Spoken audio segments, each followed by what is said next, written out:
Selamat sore Tribuners, Anda sedang menyaksikan live update tribunnews.com bersama saya Firda Ananda. Kami akan menyajikan informasi terkini dari berbagai daerah di Indonesia yang akan dilaporkan secara langsung oleh reporter lapangan kami. Dan inilah live update selengkapnya.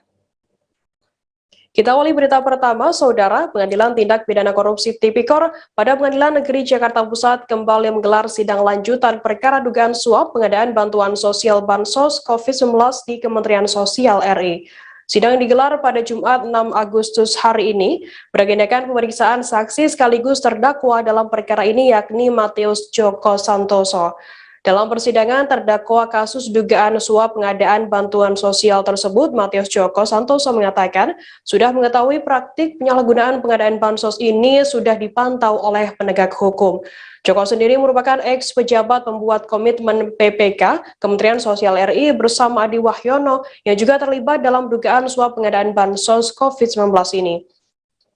Ia mengatakan praktiknya terendus oleh jajaran KPK, diketahui pihaknya sejak putaran kedua penyaluran bansos di wilayah Jabodetabek. Sebelum akhirnya para terdakwa termasuk ex-Menteri Sosial Juliari Batubara terjaring operasi tangkap tangan atau OTT. Nah, untuk mengetahui informasi lebih terkininya sudah bergabung bersama saya wartawan dari tribunnews.com, ada Rizky Sandi Saputra yang akan memberikan laporannya untuk Anda Tribuners. Selamat sore Rizky.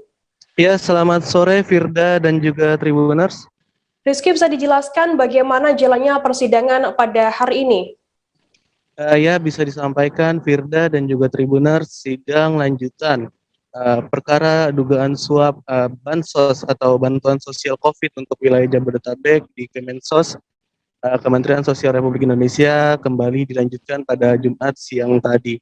Begitu. Adapun jalannya sidang dilakukan dengan memanggil atau mendatangkan Matius Joko Santoso, hanya saja dirinya tidak hadir langsung ke lokasi melainkan melalui tayangan virtual begitu.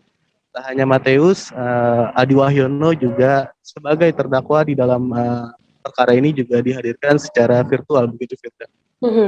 Keterangan dari saksi sekaligus terdakwa Matius Joko Santoso dalam sidang seperti apa informasinya Rizky?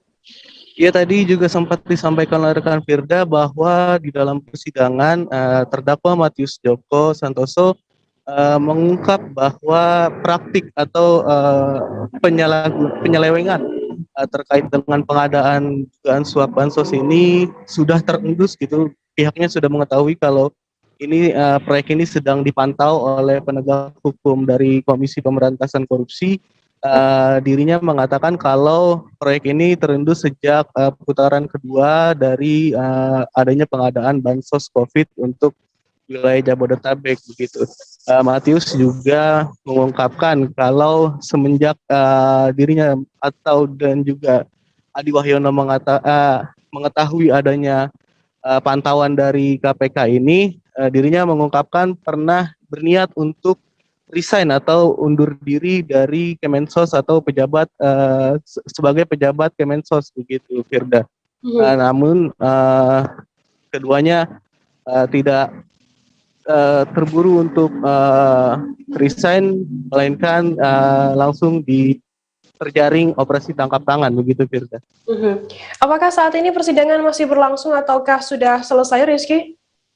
Ya Firda, bisa disampaikan saat ini hingga pukul 16.30 persidangan masih berlangsung begitu. Adapun saat ini para hakim dari Pengadilan Tindak Pidana Korupsi sedang melakukan pemeriksaan terhadap Adi Wahyono yang merupakan ex pejabat pembuat komitmen PPK dari Kementerian Sosial Republik Indonesia.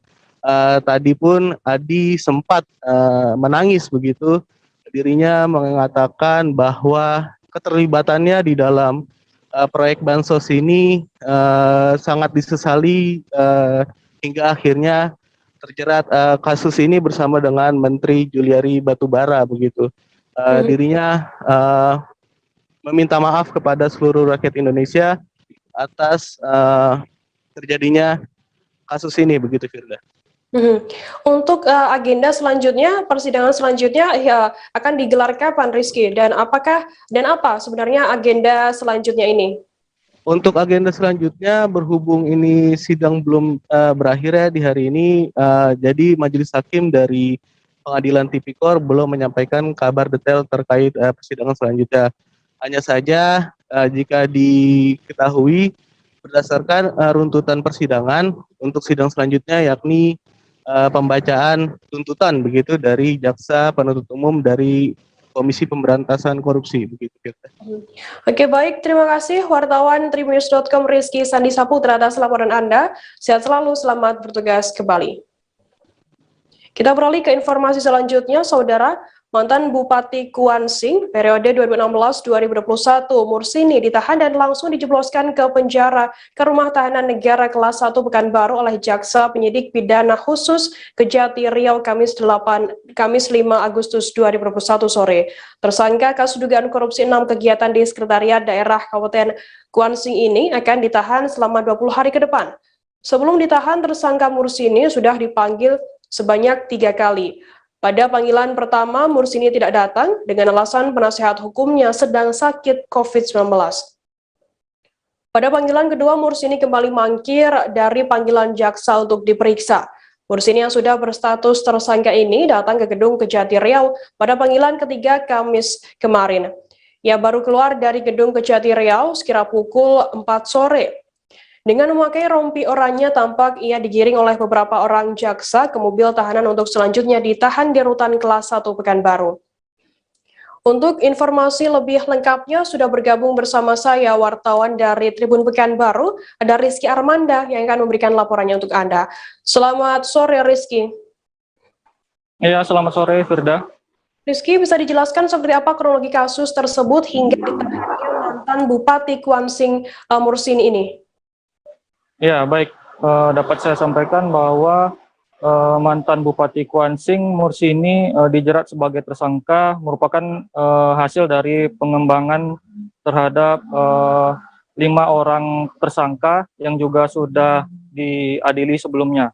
Adapun 5 orang tersebut sudah divonis dan dijatuhi hukuman oleh Majelis Hakim Pengadilan Tindak Pidana Korupsi pada Pengadilan Negeri Pekanbaru.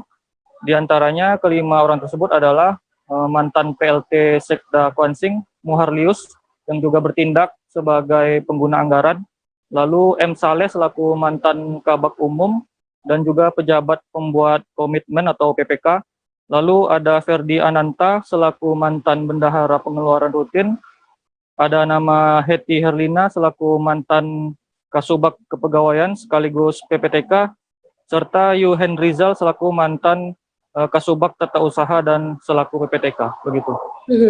Untuk respon dari Mursini sendiri atas penahanan dirinya oleh Kejati Riau, bagaimana responnya? Ya, saat digiring ke mobil tahanan, memang kami sempat mengajukan beberapa pertanyaan kepada yang bersangkutan, namun Mursini enggan menanggapi dan mengarahkan kepada wartawan agar mempertanyakannya kepada jaksa penyidik saja, begitu. Berapa sebenarnya nilai dugaan korupsi yang dilakukan oleh Mursini sendiri, Rizky? Ya, baik. Dapat saya sampaikan bahwa Mursini ini menyandang status sebagai tersangka terkait dengan dugaan anggaran 6 kegiatan di Sekretariat Daerah Kabupaten Kuansing. Pada 6 kegiatan tersebut, total anggaran mencapai 13,3 miliar rupiah yang bersumber pada APBD Kuansing tahun 2017. Sementara itu, akibat perbuatan yang diduga dilakukan oleh Mursini ini, kerugian negara mencapai 5,8 miliar rupiah. Begitu. Apakah dalam kasus korupsi ini ada tersangka lainnya, Rizky? Ya, terkait hal ini memang kami sudah mencoba untuk mengonfirmasi kepada Asisten Intelijen Kejati Riau, Raharjo Budi Kisnanto. Dia menjelaskan bahwa terkait hal itu tidak tertutup kemungkinan nanti dan juga tergantung bagaimana proses pengembangan selanjutnya, begitu. Oke, baik Tribuners, tadi jurnalis kami juga sempat melakukan wawancara dengan Asisten Intelijen Kejati Riau Raharjo Budi Kisnanto. Berikut wawancara lengkapnya untuk Anda. Kejaksaan Tinggi Riau dalam hal ini telah melakukan penahanan terhadap tersangka M bin N di rutan Pekanbaru selama 20 hari ke depan, yaitu sampai dengan tanggal 24 Agustus tahun 2021. Ini terkait dengan dugaan tindak pidana korupsi melanggar pasal 2 Yungto pasal 18, Yungto pasal 64 ayat 1, Yungto pasal 55 ayat 1 ke 1 KUHP, dan Yungto pasal 64 ayat 1 Kitab Undang-Undang Hukum Pidana. Ya, jadi mulai hari ini tersangka M bin N sudah dilakukan penahanan di Rutan. Kita beralih ke Jakarta, Saudara. Kepala Staf Presiden Muldoko meninjau Rumah Sakit Darurat COVID-19 RSDC Wisma Atlet Kemayoran, Jakarta, Jumat 6 Agustus 2021 hari ini. Muldoko mengatakan tujuannya datang ke RSDC untuk melihat dari dekat kondisi rumah sakit yang tingkat keterisiannya atau bed occupancy rate atau BOR sempat di atas 90%. Muldoko mengatakan pada 30 Juni lalu, BOR di RSDC sempat lebih dari 90%. Setelah diterapkannya PPKM, BOR di RSDC menurun signifikan. Wisma Atlet ini bisa menjadi sebuah contoh bahwa PPKM bisa menurunkan angka BOR yang menjadi salah satu indikator penentuan PPKM. Nah, untuk mengetahui informasi lebih detailnya, sudah bergabung bersama saya, wartawan dari tribunnews.com, ada Taufik Ismail. Selamat sore, Taufik. Sore. Taufik, bisa dijelaskan bagaimana saat ini kondisi di RSDC Wisma Atlet, karena pada Juli lalu tingkat BOR di Wisma Atlet sendiri sempat mengalami 90%. Ya, tadi Kepala Presiden Pak Muldoko meninjau langsung kondisi di RSDC Wisma Atlet setelah tadi pagi Presiden Jokowi menyebut bahwa BOR di Wisma Atlet sendiri turun menjadi 90%. Pada kesempatan itu Pak Muldoko mendapatkan paparan dari Kolonel Stefanus, penanggung jawab RSDC Wisma Atlet, bahwa BOR di rumah sakit sudah turun menjadi 25%. Itu menurun jauh signifikan dibanding Juli dan Juni lalu. Pantauan tadi sendiri bahwa masih ada pasien beberapa yang kelihatan jalan-jalan dan olahraga dan istirahat di rumah sakit tersebut, namun tidak terlalu banyak. Begitu, Firman. Oke, Taufik, faktor yang menyebabkan BOR ini menurun di RSDC sendiri mungkin bisa dijelaskan lebih detail. Tadi Kolonel Stefanus sendiri memaparkan bahwa penurunan BOR di RSDC kapasitas kesembuhan yang tinggi, bukan karena tingkat kematian yang tinggi. Kesembuhan sendiri dia memaparkan karena ada perluasan RSDC, kemudian obat-obatan yang mencukupi dan suplai oksigen yang mencukupi juga. Itu kondisi tersebut berbanding dengan bulan-bulan sebelumnya di mana oksigen terbatas dan obat-obatan juga terbatas, sehingga perawatan yang dilakukan kepada pasien COVID sendiri cukup baik dan kesehatannya. Apakah turunnya BOR ini akan menjadi pertimbangan pemerintah setempat melonggarkan PPKM di Jawa dan Bali? Tadi hal itu sempat ditanyakan kepada Pak Edson Muldoko, bahwa beliau memaparkan bahwa BOR emang salah satu indikator dalam penilaian level PPKM. Hanya saja indikator yang bisa mengubah kebijakan PPKM dari level 4 di level 3 ataupun sebaliknya, ataupun bahkan menghentikan PPKM, karena ada beberapa indikator lain seperti tingkat kebersihan, kemampuan tracing, terus respon rumah sakit seperti apa. Jadi turunnya BOR ini belum bisa memastikan bahwa setelah 9 Agustus nanti PPKM akan dihentikan atau sebaliknya dilanjutkan. Begitu, Ustaz. Berarti BOR ini bukan menjadi indikator utama seperti itu ya, dikelonggarkannya PPKM di Jawa dan Bali. Masih ada indikator-indikator yang lainnya yang akan nantinya dipertimbangkan oleh pemerintah untuk melonggarkan. Ya, betul. Akan kami tampilkan keterangan dari Kepala Staf Presiden Muldoko. Berikut liputannya untuk Anda. Saya melakukan kunjungan ke Wisma Atlet untuk melihat dari dekat kondisi terakhir seperti apa, dan saya tadi sudah mendapatkan laporan dari petugas yang ada di sini. Ini sebuah indikasi yang cukup menggembirakan, teman-teman sekalian, hadirin sekalian. Tadi saya juga mendengarkan bahwa hunian atau bor bed occupancy rate di Wisma Atlet itu sudah 25%. Ya, dari awalnya pada tadi kalau kita lihat paparannya pada 30 Juni itu pada posisi yang sangat puncak yang isinya hampir 90% berada di sini. Tapi alhamdulillah saat ini telah mengalami penurunan yang signifikan. Berikutnya, Wisma Atlet ini bisa menjadi sebuah contoh bahwa PPKM bisa menurunkan angka bor yang menjadi salah satu indikator penentuan PPKM. Mari kita lihat bagaimana data bor yang ada di beberapa daerah. Secara nasional, bor kita sudah turun, kondisinya 56,81%.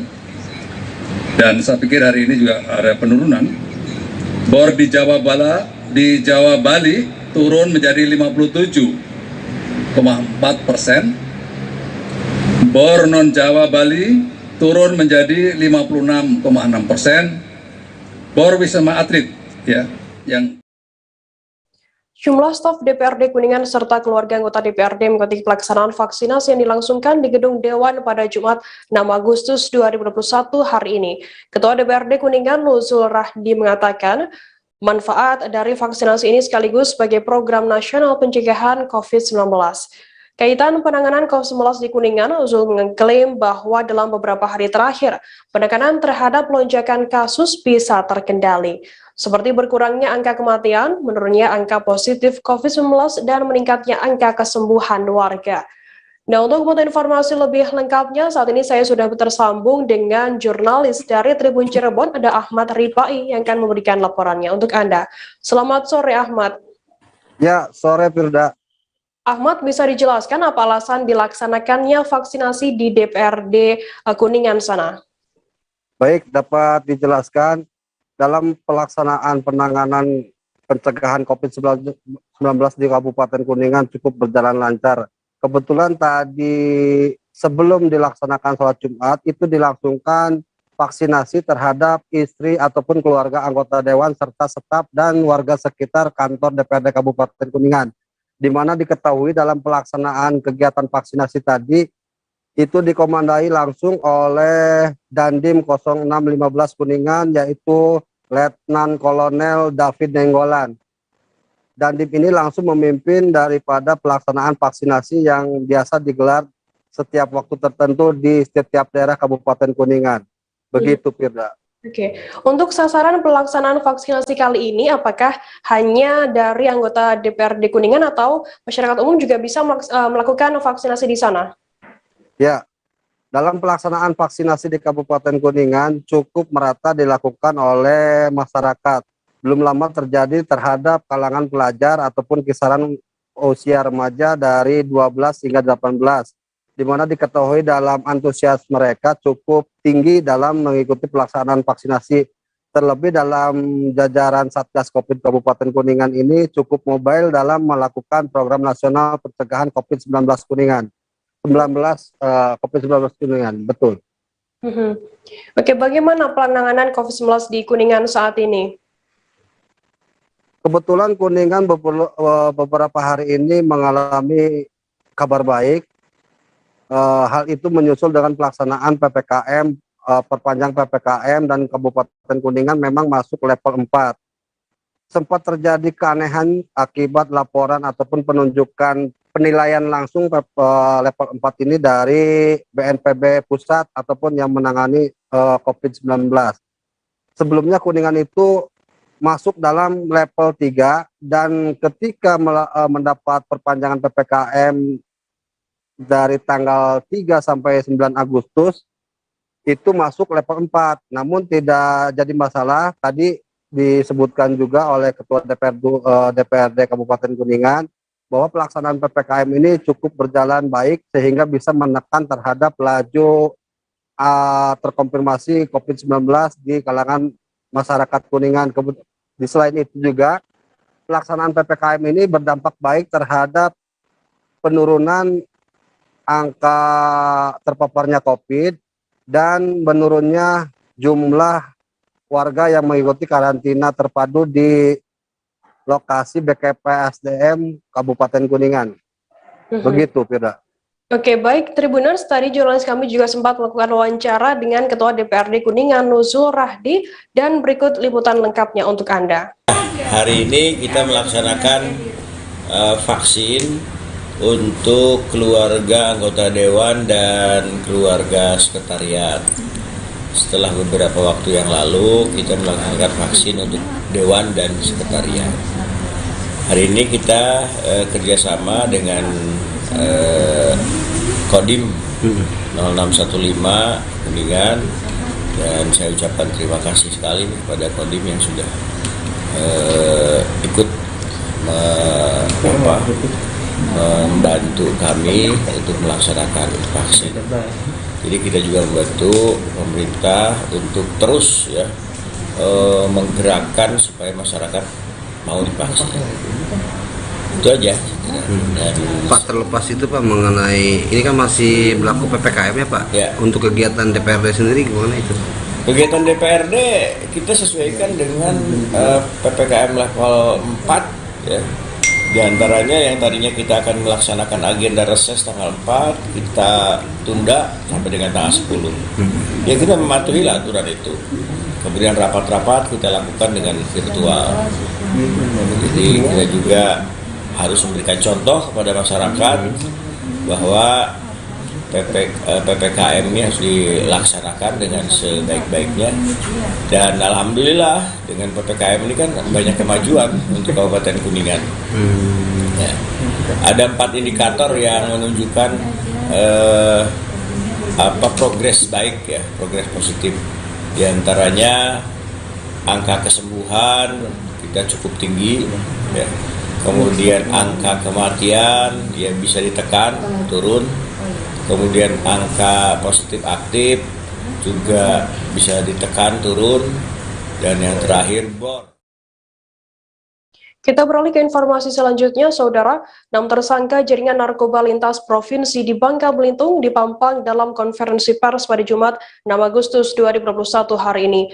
Namun dari 6 tersangka tersebut hanya 5 orang yang dihadirkan.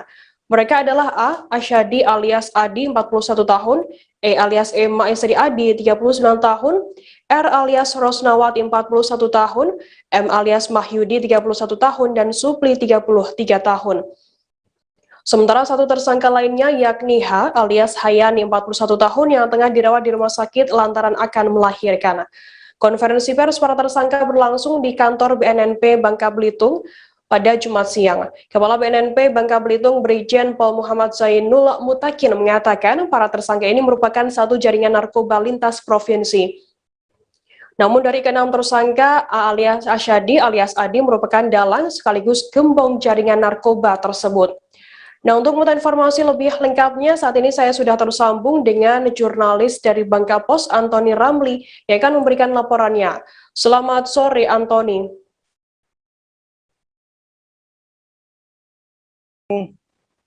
Jajaran Badan Narkotika Provinsi Kepulauan Bangka Belitung menggelar konferensi pers terkait pengungkapan jaringan narkotika skala nasional. Dari hari ini konferensi pers siang tadi Badan Narkotika Nasional menghadirkan 5 orang tersangka, di mana sebelumnya jumlah tersangka ini ada 6, begitu Firda. Namun dari kelima 5 orang yang dihadirkan itu yakni Asadi alias A, Emma yang merupakan istri dari Asadi alias Adi ini, Rosnawati, Mahyudi, dan Supli. Sementara satu tersangka lain, Hayani, tidak bisa dihadirkan dalam konferensi pers tersebut mengingat saat ini sedang tengah dilakukan persalinan, seperti itu Firda. Antoni, seperti apa kronologi pengungkapan kasus jaringan narkoba lintas provinsi ini? Ya, terima kasih rekan Firda. Jadi sebelumnya Badan Narkotika Nasional bersama tim gabungan dari Bea Cukai, Direktorat Reserse Narkoba Polda Kepulauan Bangka Belitung berhasil menangkap 2 orang yang diduga kurir narkotika. Keduanya adalah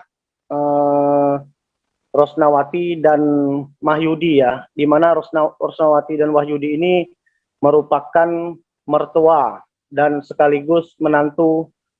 Ya, keduanya terlibat jaringan narkoba yang merupakan jaringan Adi alias Adi, salah satu penghuni rutan lapas narkotika Pangkal Pinang. Nanti ditangkap di kawasan perairan Sungai Selan, Kabupaten Bangka Tengah dengan barang bukti 1.150 gram sabu-sabu. Selain itu, polisi juga mengamankan barang bukti lain seperti uang tunai, seperti alat komunikasi lain. Dari hasil pengembangan, kedua tersangka ini mengaku sabu-sabu tersebut diperoleh dari Asadi yang merupakan salah satu warga binaan di lapas narkotika Pangkal Pinang. Dari keterangan tersebut, polisi tim gabungan melakukan pengejaran termasuk mengambil Ashadi alias Adi ini dari lapas narkotika Pangkal Pinang untuk menjalani pemeriksaan lebih lanjut. Selain Asadi, jadi di waktu yang bersamaan, polisi juga keesokan harinya polisi juga mengamankan Emma yang tak lain merupakan istri dari Asadi. Tersangka Asadi alias Adi ini Emma. Asadi ini diduga sebagai aktor intelektual dari yang mengendalikan narkotika dari dalam lapas narkotika Pangkal Pinang. Begitu, rekan Firda. Untuk perannya sendiri, peran ke-6 pelaku ini mungkin bisa dijelaskan lebih detail lagi, Ahmad. Iya, rekan Firda. Jadi 6 tersangka ini mempunyai peran yang cukup berbeda ya, di mana seperti yang diketahui Asadi ini merupakan otak dari pelaku, di mana Asadi ini yang memerintahkan para tersangka ini untuk mengambil atau mengambil barang bukti yang sudah ditempatkan. Namun, sementara Rosnawati dan menantunya berperan sebagai kurir yang penjemput barang selatan menuju Kepulauan Bangka Belitung. Seperti itu, rekan Firda. Untuk jumlah barang bukti yang sudah diamankan oleh BNNP sendiri, berapa totalnya? Untuk total barang bukti yang diamankan Badan Narkotika Provinsi Kepulauan Bangka Belitung dari ke-6 tersangka ini merupakan sebanyak 1.150. Jumlah barang bukti ini kalau ditaksir dengan uang ditaksir senilai 2 miliar rupiah, gitu rekan Firda. Ini 100 maksudnya 150 ini adalah 150 bungkus atau seperti apa? Enggak, jadi dia dalam bentukan ada 3 bungkusan, di mana satu bungkus berisi 1 kilogram sabu-sabu, 1 kilo dengan dibungkus dengan bungkusan teh, sementara 2 bungkusan lain masing-masing berisi 100 gram dan 50 gram. Jadi total keseluruhan barang bukti yang diamankan 1.150 gram sabu-sabu. Begitu rekan Firda. Oke, baik. Tribuners, tadi jurnalis kami juga sempat melakukan wawancara dengan Kepala BNNP Bangka Belitung, Brigjen Pol Muhammad Zainul Mutakin. Berikut wawancara lengkapnya untuk Anda.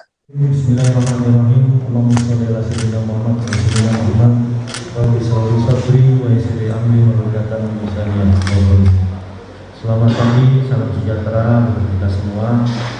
Bukan pedang sembarang pedang. Pedang Pasekda ditaruh di atas jalannya. Selamat datang semua tamu undangan. Semoga berkah dan silaturahmi. Tribuners, kita akan jeda sejenak. Kami akan menyajikan informasi menarik untuk Anda seusai ini. Tetap di Live Update.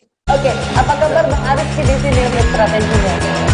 Kalau saya sendiri di Jimmy 37 ini yang semalam baru mulai, apa yang dirasakan Kapten Hitam?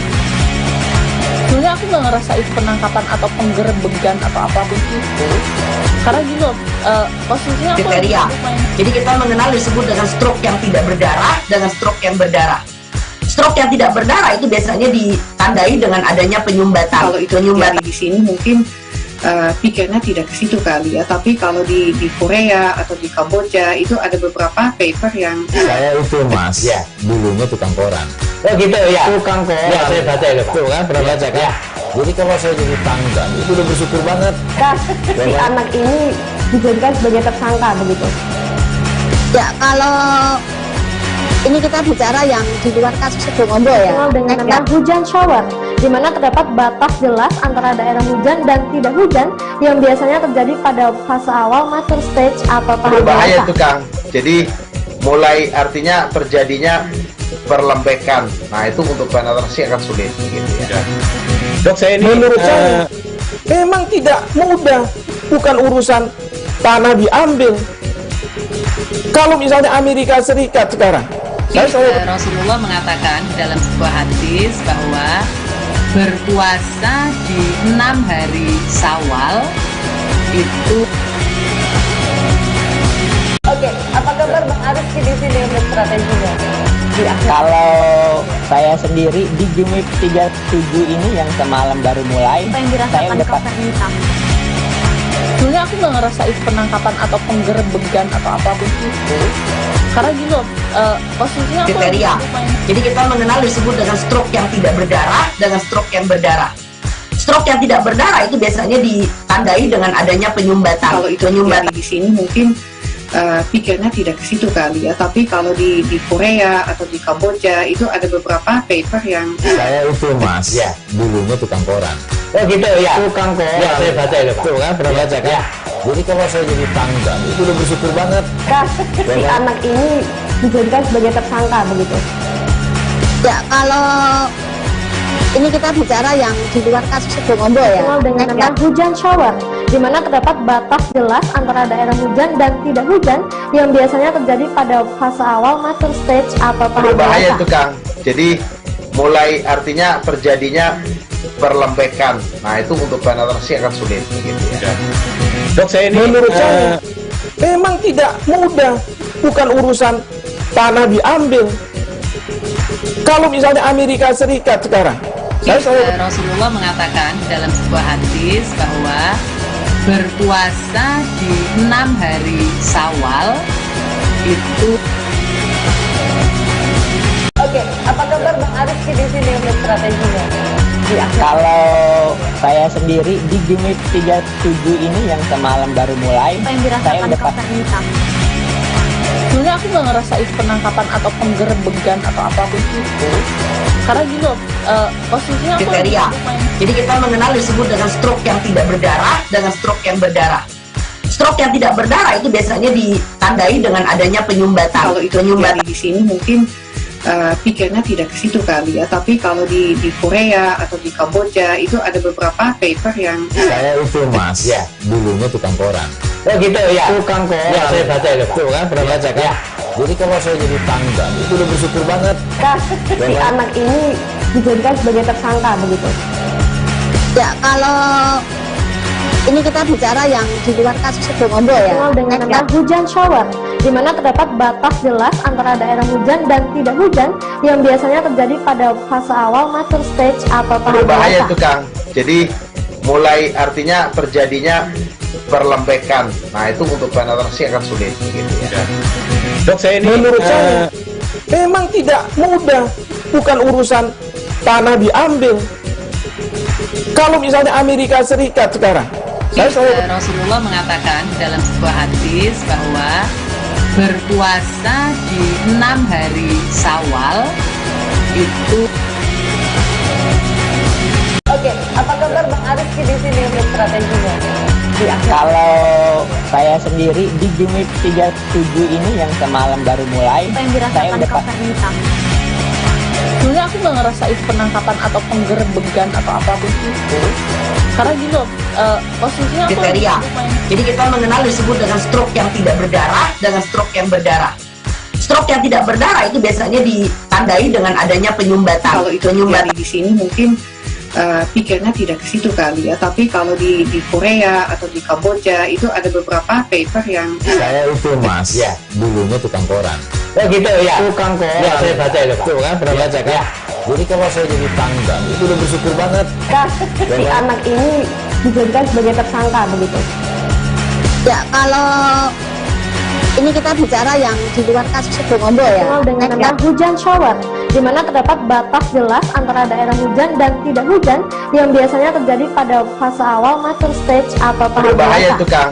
Jadi mulai artinya terjadinya perlembekan. Nah itu untuk penetrasi akan sulit gitu ya.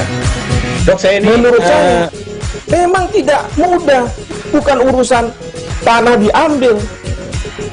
Kalau misalnya Amerika Serikat sekarang, Rasulullah mengatakan dalam sebuah hadis bahwa berpuasa di 6 hari Syawal itu. Oke, apa kabar Bang Arif di sini untuk strateginya? Kalau saya sendiri di Jumit 37 ini yang semalam baru mulai, saya udah sebenarnya aku nggak ngerasain penangkapan atau penggerbegan atau apapun itu, karena gini loh, posisinya aku kriteria. Jadi kita mengenal disebut dengan stroke yang tidak berdarah dengan stroke yang berdarah. Stroke yang tidak berdarah itu biasanya ditandai dengan adanya penyumbatan. Kalau itu terjadi di sini mungkin pikirnya tidak ke situ kali ya, tapi kalau di Korea atau di Kamboja itu ada beberapa paper yang saya itu Mas, ya dulunya tukang koran. Oh gitu ya, tukang koran. Ya saya baca itu Pak. Tuh kan pernah baca kan? Ya. Jadi kalau saya jadi tangga itu udah bersyukur banget. Si anak ini dijadikan sebagai tersangka begitu. Ya, kalau ini kita bicara yang di luar kasus Situbondo ya. Dengan nama hujan shower, di mana terdapat batas jelas antara daerah hujan dan tidak hujan yang biasanya terjadi pada fase awal master stage atau tahap berbahaya biasa. itu Kang. Jadi mulai artinya terjadinya perlembekan. Nah itu untuk penetrasi akan sulit gitu ya. Dok, saya ini menurut saya memang tidak mudah, bukan urusan tanah diambil. Kalau misalnya Amerika Serikat sekarang, Rasulullah mengatakan dalam sebuah hadis bahwa berpuasa di 6 hari Syawal itu. Oke, apa kabar Bang Arif di sini untuk strateginya? Kalau saya sendiri di Jumit. Terima kasih Anda masih bersama kami di Live Update. Kita beralih ke informasi selanjutnya, Saudara. Kegiatan pelayanan kesehatan keliling di PT Angkasa Pura I Bandara Sentani yang bekerjasama dengan Dinas Kesehatan Kabupaten Jayapura digelar pada hari ini Jumat 6 Agustus 2021. Program ini digelar untuk pelayanan kesehatan khusus bagi ibu hamil, bayi, dan juga balita. Stakeholder Relation Manager Bandara Sentani Surya Eka mengatakan kegiatan ini dilaksanakan perdana di Posyandu Graha Bintang Timur Dobon Solo Sentani yang diikuti 65 peserta dengan rincian 8 ibu hamil. Surya menjelaskan kegiatan pelayanan kesehatan keliling di Bandara Udara Sentani Jayapura tahun ini akan diutamakan di wilayah sekitar Bandara Sentani. Ia menambahkan program ini difokuskan kepada pemberian makanan tambahan untuk balita dan juga program ibu hamil risiko tinggi, di mana akan diberikan tambahan gizi guna mencegah stunting. Nah, untuk informasi lebih lengkapnya, saat ini saya sudah tersambung bersama dengan wartawan Tribun Papua, ada Aldi Bimantara. Selamat sore, Aldi. Ya, selamat sore Firda dan juga Tribuners. Dapat saya informasikan dari Jayapura, Papua, kegiatan pelayanan kesehatan keliling yang diinisiasi oleh PT Angkasa Pura I Bandara Sentani yang bekerja sama dengan Dinas Kesehatan Kabupaten Jayapura dilaksanakan hari ini Jumat 6 Agustus 2021 mulai pukul 9.00 waktu Indonesia Timur tadi pagi. Program ini dimaksudkan untuk pelayanan kesehatan khusus bagi ibu hamil, bayi, dan balita. Firda dan juga Tribuners, berdasarkan keterangan yang kami peroleh dari Stakeholders Relation Manager Bandara Sentani Jayapura, Surya Eka mengatakan kegiatan tersebut perdana dilaksanakan di Posyandu Graha Bintang Timur Dobon Solo Sentani yang diikuti sebanyak 65 orang. Firda. Aldi, bagaimana tadi jalannya pelaksanaan kegiatan kesehatan, pelayanan kesehatan di PT Angkasa Pura I Bandara Sentani Jayapura kali ini? Baik Firda dan juga Tribuners, dapat saya informasikan kegiatan pelayanan kesehatan bagi ibu hamil, bayi, dan juga balita yang digiatkan oleh pihak PT Angkasa Pura I Bandar Udara Sentani, Kabupaten Jayapura, dimulai pukul 9.00 waktu Indonesia Timur tadi pagi dan terpantau lancar, serta diikuti sebanyak 65 orang yang tersebar dari sejumlah kelurahan yang ada di distrik Sentani Kota, Kabupaten Jayapura, Papua. Firda. Dari kalangan mana saja yang mengikuti kegiatan pelayanan kesehatan keliling ini? Baik Firda dan juga Tribuners, dapat saya informasikan bahwa dalam kegiatan pelayanan kesehatan yang berlangsung perdana tadi pagi di Posyandu Graha Bintang Timur, Debon Solo Sentani, Kabupaten Jayapura ini, yang hadir untuk mendapatkan pelayanan yakni dari kalangan warga masyarakat di beberapa kelurahan yang tersebar di distrik Sentani Kota, Kabupaten Jayapura, Papua. Kemudian terdapat juga beberapa ASN begitu yang juga ingin berobat dan juga ingin memeriksakan kesehatan dirinya terkait mendapatkan pelayanan kesehatan di tengah pandemi COVID-19 ini. Firda. Aldi, ini kan tadi Anda mengatakan adalah ini untuk ibu hamil, kemudian bayi dan juga balita. Mereka mendapatkan apa saja di kegiatan pelayanan kesehatan keliling ini?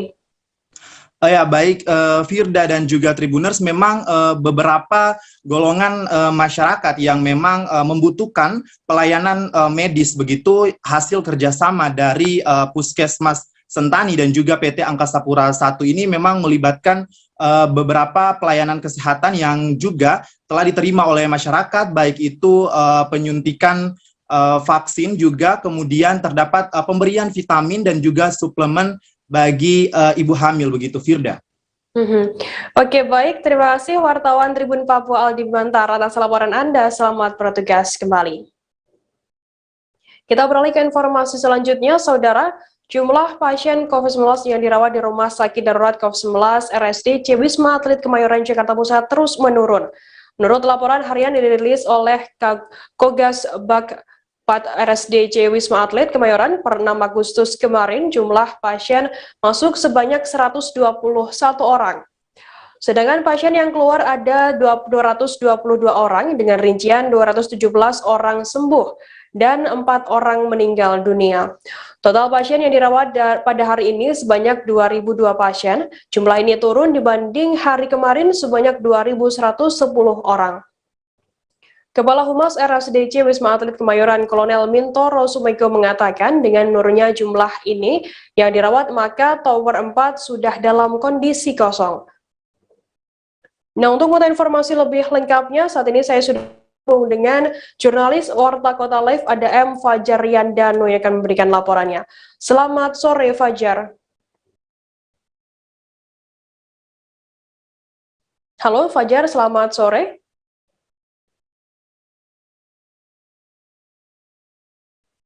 Fajar, bisa mendengar suara saya dari studio?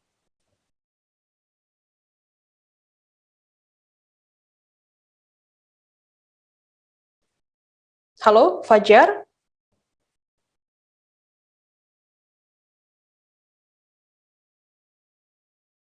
Kita mengalami sedikit kendala dengan sinyal dari Fajar. Kita beralih ke informasi selanjutnya, Saudara. Wakil Gubernur Bangka Belitung Abdul Fattah, kemudian Bupati Belitung Haji Sahani Saleh, dan Forum Komunikasi Pimpinan Daerah Forkopimda Kabupaten Belitung melakukan tracing secara acak kepada masyarakat pada Jumat hari ini 6 Agustus. Tracing secara acak tersebut diikuti oleh petugas kesehatan yang menggunakan alat pelindung diri APD lengkap. BPBD Kabupaten Belitung dan Satpol PP Kabupaten Belitung serta Dinas Kesehatan Belitung juga ikut terlibat dalam tracing secara massal kali ini. Kali pertama, tracing secara acak tersebut dilakukan di Pasar Tradisional Tanjung Pandan, Belitung. Terdapat 2 lokasi yang menjadi sasaran tim gabungan ini untuk melakukan swab antigen secara acak. Nah, untuk informasi lebih lengkapnya, saat ini saya sudah tersambung dengan jurnalis Pos Belitung ada Adelina Nurmalita Sari yang akan memberikan laporannya. Selamat sore, Adelina. Selamat sore, rekan Firda. Adelina, bisa dijelaskan bagaimana jalannya proses tracing yang dilakukan tim gabungan di Belitung kepada hari ini? Baik, rekan Firda dan Tribuners, bisa saya sampaikan bahwa tadi pagi, tim gabungan yang terdiri dari Wakil Gubernur Bangka Belitung, Bupati dan juga Wakil Bupati Belitung, serta Forum Komunikasi Pimpinan Daerah, juga Dinas Kesehatan Kabupaten Belitung melakukan tracking swab antigen secara acak. Hal ini karena Belitung masih termasuk daerah yang menerapkan pemberlakuan pembatasan kegiatan masyarakat atau PPKM level 4. Mereka mendatangi satu persatu warung kopi yang berada di kawasan Pasar Tanjung Pandan dan juga pinggir jalan sekitar Tanjung Pandan. Tepatnya ada 4 titik warung kopi yang didatangi oleh tim gabungan ini. Lalu tenaga kesehatan yang menggunakan APD lengkap mulai mengambil sampel swab antigen terhadap warga yang sedang nongkrong di warung kopi maupun warga yang melintas tanpa menggunakan masker.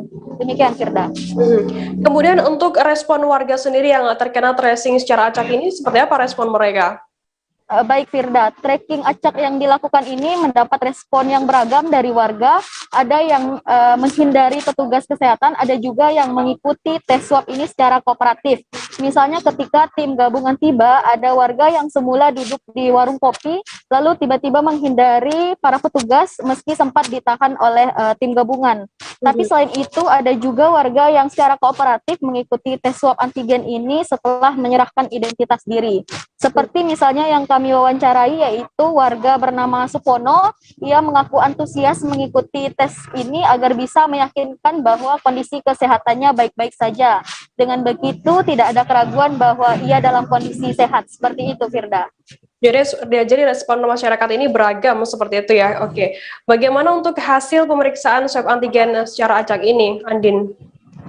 Baik, Firda, dari 4 titik warung kopi yang telah diperiksa oleh tim gabungan ini, semuanya telah mengumpulkan sebanyak 23 sampel, dan dari hasil pemeriksaan yang dilakukan bahwa semua sampel tersebut non-reaktif atau negatif, sehingga tidak ditemukan warga yang positif COVID-19 dari hasil pemeriksaan tersebut.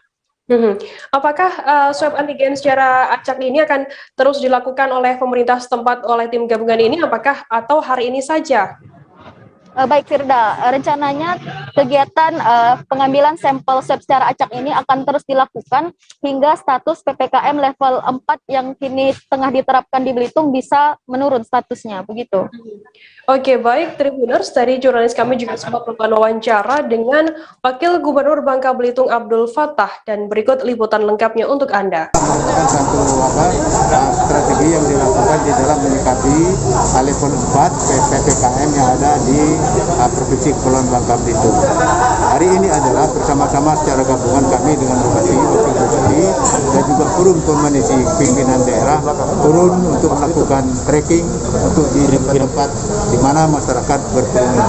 Seperti contohnya ada di warung kopi dan kemudian di pasar yang tadi sudah kita lihat yaitu pasar ikan dan pasar penjualan lainnya. Nah, dari sampel yang kami tracking pada hari ini sudah beberapa tempat, ternyata dari mereka yang hadir dan berkerumun semuanya terposisi negatif.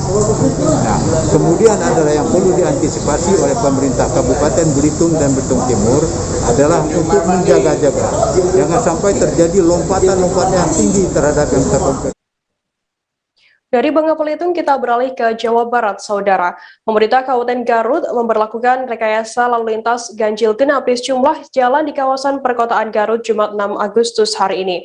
Rekayasa lalu lintas ini diberlakukan mulai dari Jalan Ahmad Yani hingga Simpang Asia dan mulai berlaku per hari ini Jumat 6 Agustus hingga tanggal 9 Agustus mendatang. Bupati Garut Rudi Gunawan menjelaskan pemberlakuan ganjil genap tersebut juga dilakukan di sepanjang Jalan Ahmad Yani yang menjadi kawasan patuh protokol kesehatan. Pemberlakuan ganjil genap ini menurutnya sebagai pengganti penyekatan jalan di masa PPKM level 4. Nah, untuk mengetahui informasi lebih lengkapnya, saat ini saya sudah tersambung dengan jurnalis Tribun Jabar, ada Sidki Al-Ghifari yang akan memberikan laporannya. Selamat sore, Sidki. Halo, selamat sore, Sidki.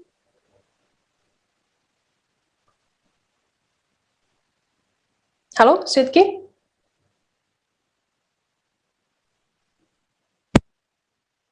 Bisa dengar? Sidki, bisa dijelaskan jalan mana saja yang menjadi titik rekayasa ganjil genap di Kabupaten Garut saat ini? Baik, Firda, saya sekarang sedang berada di kawasan Jalan Ahmad Yani, yang merupakan kawasan yang diberlakukannya ganjil rekayasa lalu lintas ganjil genap pada hari ini Jumat 6 Agustus 2021.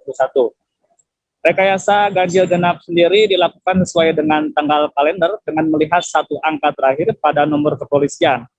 Angka 0 dianggap genap, maka untuk angka ganjil bisa dioperasikan pada tanggal ganjil, begitupun sebaliknya angka terakhir genap bisa diberlakukan di tanggal genap. Hari ini pantauan Tribun Jabar di lokasi, petugas kepolisian sudah mulai melakukan penyekatan jalan yang merupakan kawasan ganjil genap di kawasan Jalan Ahmad Yani ini. Jadi bisa kami terangkan memang Jalan kawasan Ahmad Yani ini merupakan kawasan yang dimulai dari titik alun-alun hingga Simpang Asia. Jadi memang penyekatan hari ini hanya ada di satu jalan, yakni Jalan Ahmad Yani, yang juga merupakan jalan patuh protokol kesehatan. Baik, Firda. Oke, dari pukul berapa hingga berapa pemberlakuan ganjil genap ini berlaku di Kabupaten Garut sendiri? Pemberlakuan ganjil genap ini mulai berlaku dari pukul 8 pagi hingga pukul 18 petang, dan bagi yang melanggar akan diberlakukan sanksi oleh pihak kepolisian. Baik, udah. Selain pemberlakuan ganjil genap, bagaimana langkah selanjutnya dari Pemkab Garut sendiri untuk menekan angka penularan COVID-19? Baik, setelah kami tadi bicara dengan Bupati maupun Ketua DPRD Kabupaten Garut, memang pemberlakuan ganjil genap ini merupakan yang untuk pertama kalinya dilakukan di Kabupaten Garut. Sistem ganjil genap ini juga diharapkan mampu menekan angka penyebaran COVID-19 di Kabupaten Garut. Dan apabila setelah nanti tanggal 8 Agustus angka penyebaran COVID di Kabupaten Garut masih tajam, masih naik, pihak Pemda Garut dan Satgas COVID-19 Kabupaten Garut akan kembali memberlakukan rekayasa lalu lintas ganjil genap di sejumlah jalan. Jadi tidak hanya di Jalan Ahmad Yani saja, namun di setiap jalan di perkotaan Garut. Jika memang nanti mendapatkan hasil dari setelah tanggal 8, mungkin kasus virus COVID-19 di Garut ternyata menurun, maka pemberlakuan ganjil genap di Kabupaten Garut ini akan diberhentikan. Baik, Firda. Oke, Tribuners, tadi jurnalis kami juga sempat melakukan wawancara dengan Bupati Garut, Rudi Gunawan, dan berikut wawancara lengkapnya untuk Anda. Genap ini sebagai satu solusi. Di satu tidak ingin ada penyekatan, ya. Di lain sisi juga kita harus ada aturan seperti itu. Nah, makanya sekarang tidak ada penyekatan, yang ada ganjil genap. Tapi ganjil genap juga kan hanya di jalan gitu. Kok banyak jalan ke Roma lah gitu, Pak. Biar apa kita akan diperlebar, Pak? Ganjil genap itu hanya mengurangi di daerah yang masuk dalam kategori patuh prokes, itu menjadi sedikit. Kalau kemarin kan yang genap, yang ganjil bisa masuk, sekarang mengurangi. Sekarang ada mengurangi kegiatan lalu lintas di jalan yang prokes. Kita beralih ke informasi selanjutnya, Saudara. Jumlah pasien COVID-19 yang dirawat di Rumah Sakit Darurat COVID-19 RSDC Wisma Atlet Kemayoran Jakarta Pusat terus menurun. Menurut laporan harian yang dirilis oleh Kogas Gappat RSDC Wisma Atlet Kemayoran per 6 Agustus, jumlah pasien masuk sebanyak 121 orang. Sedangkan pasien yang keluar ada 222 orang dengan rincian 217 orang sembuh dan 4 orang meninggal dunia. Total pasien yang dirawat pada hari ini sebanyak 2.002 pasien. Jumlah ini turun dibanding hari kemarin sebanyak 110 pasien. Maksud kami 2.110 pasien. Kepala Humas RSDC Wisma Atlet Kemayoran Kolonel Mintoro Sumego mengatakan dengan menurunnya jumlah pasien COVID-19 yang dirawat, maka Tower 4 saat ini sudah dalam kondisi kosong. Nah, untuk mengetahui informasi lebih lengkapnya, saat ini saya sudah tersambung bersama dengan jurnalis Warta Kota Live, ada M. Fajar Riyandano yang akan memberikan laporannya. Selamat sore, Fajar. Selamat sore, Kang Firda. Fajar, bisa dijelaskan apa sebenarnya penyebab pasien di RSDC Kemayoran Wisma Atlet Kemayoran ini menurun? Baik, terima kasih atas waktunya. Selamat sore rekan-rekan Tribuners. Menurut Kepala Humas dari Rumah Sakit Darurat COVID, Kolonel Mintoro Sumego mengatakan bahwa tren penurunan ini sudah terjadi di awal bulan Juni. Jadi penurunan ini disebabkan karena adanya dan banyaknya total vaksinasi, lalu yang kedua adalah banyaknya isolasi mandiri di tingkat RW. Jadi para warga yang mengalami, terutama warga-warga yang mengalami tanpa gejala, itu lebih memilih untuk isolasi mandiri di tingkat RT ataupun RW. Fajar, walau pasien ini menurun, bagaimana saat ini keadaan kondisi dari Wisma Atlet Kemayoran di sana? Menurut Pak Mintoro tadi bahwa kondisi rumah sakit ini tetap disiagakan yaitu dengan tetap melakukan persiapan dengan jumlah tenaga nakes maksimal sebesar 3.000 nakes, lalu juga oksigen berupa obat-obatan itu juga cukup untuk 3 bulan ke depan, dan yang paling penting adalah pasien-pasien yang dirawat sekarang saat ini dari 2.002 pasien tadi, itu mayoritas atau sebesar 40% adalah usia anak. Usia anak yang dimaksud Kolonel Bintoro adalah umur 1 sampai 14 tahun.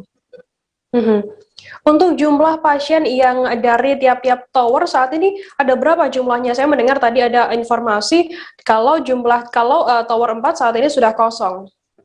Baik, terima kasih rekan Firda. Untuk tower 4 sendiri memang sudah kosong karena menurunnya pasien yang hadir ataupun datang ke Wisma Atlet. Untuk tower 4 0 jumlahnya, lalu untuk tower 5 ada 1.200 orang. Untuk tower 6 itu ada 500 orang, lalu tower 7 ada 296 pasien yang dirawat per hari ini.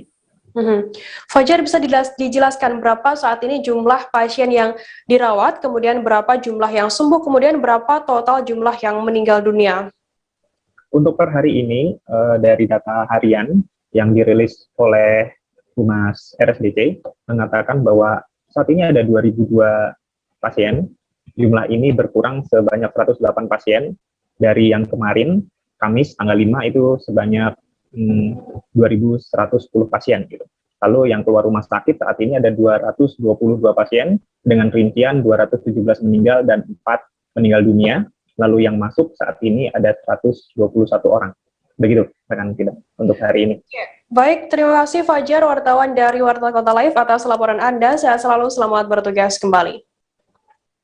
Kita beralih ke berita selanjutnya, Saudara. Sebanyak 72 warga Bronggang Suruh, Kelurahan Argomulyo, Jangkringan, Sleman, Yogyakarta terpapar virus COVID-19. Kasus ini mulai terdeteksi ketika ada pemeriksaan massal di kampung tersebut. Saat ini, 25 warga yang dinyatakan positif telah dibawa ke shelter Rusun ASN PUPR Maguwoharjo untuk menjalani isolasi terpadu. Sementara untuk lainnya masih menjalani isolasi mandiri di masing-masing rumahnya. PLT Panewo Jangkringan Suyanto mengatakan 25 warga Bronggang Suruh yang positif dibawa ke shelter pada Kamis 5 Agustus malam menggunakan 5 ambulans BPBD Sleman. Hingga saat ini pihaknya terus berupaya membujuk warga yang masih isolasi mandiri di rumah agar mau dipindahkan ke shelter isolasi. Nah, untuk mengetahui informasi lebih lengkapnya, saat ini saya sudah tersambung dengan jurnalis dari Tribun Jogja, ada Ahmad Syarifuddin. Halo, selamat sore Syarifuddin. Halo, selamat sore rekan Firda. Syarifuddin, sebenarnya ada berapa total warga Kampung Bronggang yang sekarang dinyatakan positif COVID-19? Saat ini ada 72 warga Bronggang Suruh di Argomulyo, Kecamatan Cangkringan, Kabupaten Sleman yang sudah terkonfirmasi positif COVID-19. Dan itu berdasarkan hasil swab massal yang dilakukan oleh pihak Satgas Kalurahan, Kapanewon, hingga Puskesmas dan Dinas Kesehatan Kabupaten Sleman, swab massal terhadap 168 warga tempat. Dan hasilnya 72 dinyatakan positif. Untuk sumber awal dari penularan COVID-19 ini sebenarnya dari mana? Nah, untuk sumber penularan awal ini sebelumnya sampai hari ini itu belum bisa diketahui. PLT Panewo Cangkringan itu mengatakan bahwa swab massal yang dilakukan oleh 168 warga Bronggang Suruh ini berawal karena masyarakat setempat bulan-bulan sebelumnya itu banyak yang terpapar COVID secara bergantian. Akhirnya untuk memutus mata rantai penularan dilakukan swab massal pada 2 Agustus lalu. Begitu rekan Firda. Apa yang menjadi faktor penyebab, mungkin latar belakang mengapa pemerintah setempat memindahkan warga Kampung Bronggang ini ke shelter untuk isolasi? Jadi gini, sebanyak 25 warga itu dipindahkan dari isolasi mandiri dari Kampung Bronggang Suruh menuju ke shelter yang ada di Maguwoharjo itu untuk menghindari penularan yang lebih masif, rekan Firda. Jadi untuk menghindari penularan, akhirnya warga dibujuk untuk bisa isolasi secara terpadu di shelter yang ada di Maguwoharjo. Begitu. Oke. Apakah mungkin ada kendala bagi pihak terkait untuk membujuk warga yang positif ini dipindahkan ke shelter? Ya, kendala yang dihadapi tidak semua warga ternyata mau dipindahkan ke shelter terpadu, rekan Firda, karena mungkin ada beberapa faktor dan baru dari 72 warga yang dinyatakan positif, baru 25 sampai hari ini yang mau dipindahkan ke shelter. Artinya masih ada 47 warga lainnya yang masih menjalani isolasi mandiri, dan hari ini pemerintah setempat maupun satuan tugas yang ada di tingkat kelurahan, kapanewon maupun kabupaten masih mencoba untuk membujuk warga agar mau menjalani isolasi terpadu di shelter. Begitu. Oke, untuk memutus mata rantai penularan apa saja yang dilakukan oleh Satgas setempat? Yang pertama, Satgas segera melakukan swab masal ya. Terus yang kedua, kata Pak Penewu Kecamatan Cangkeringan ini bahwa segera dilakukan upaya evakuasi untuk memindahkan warga dari isolasi mandiri menuju shelter. Itu yang dilakukan, rekan Virga. Apabila nantinya kalau masyarakat ini yang positif ini enggan untuk dipindahkan ke shelter, apa tindakan dari Satgas COVID setempat? Jadi Satgas ini menurut informasi yang disampaikan Penewu itu bergerak secara humanis ya. Jadi mereka akan melakukan asesmen di setiap rumah. Ketika rumah itu memungkinkan untuk isolasi mandiri dengan pasien positif ini bergejala atau bergejala ringan bahkan tanpa gejala, maka diperbolehkan. Sementara bagi yang memiliki penyakit atau komorbid atau penyakit bawaan dan cenderung untuk berat, maka dipindahkan ke shelter maupun rumah sakit rujukan. Begitu, rekan Firda. Berarti melihat kondisi dari warga yang COVID-19 seperti itu ya. Oke, baik. Terima kasih wartawan Tribun Jogja Ahmad Syarifuddin atas laporan Anda. Selamat bertugas kembali. Tribuners, seusai jeda kami akan kembali dengan informasi menarik lainnya. Tetap di Live Update. Oke, apa kabar Bang Arif di sini untuk strateginya? Kalau saya sendiri di Jumit 37 ini yang semalam baru mulai, saya udah Sebenarnya aku nggak ngerasa itu penangkapan atau penggerbegan atau apapun itu, karena gitu posisinya aku kriteria.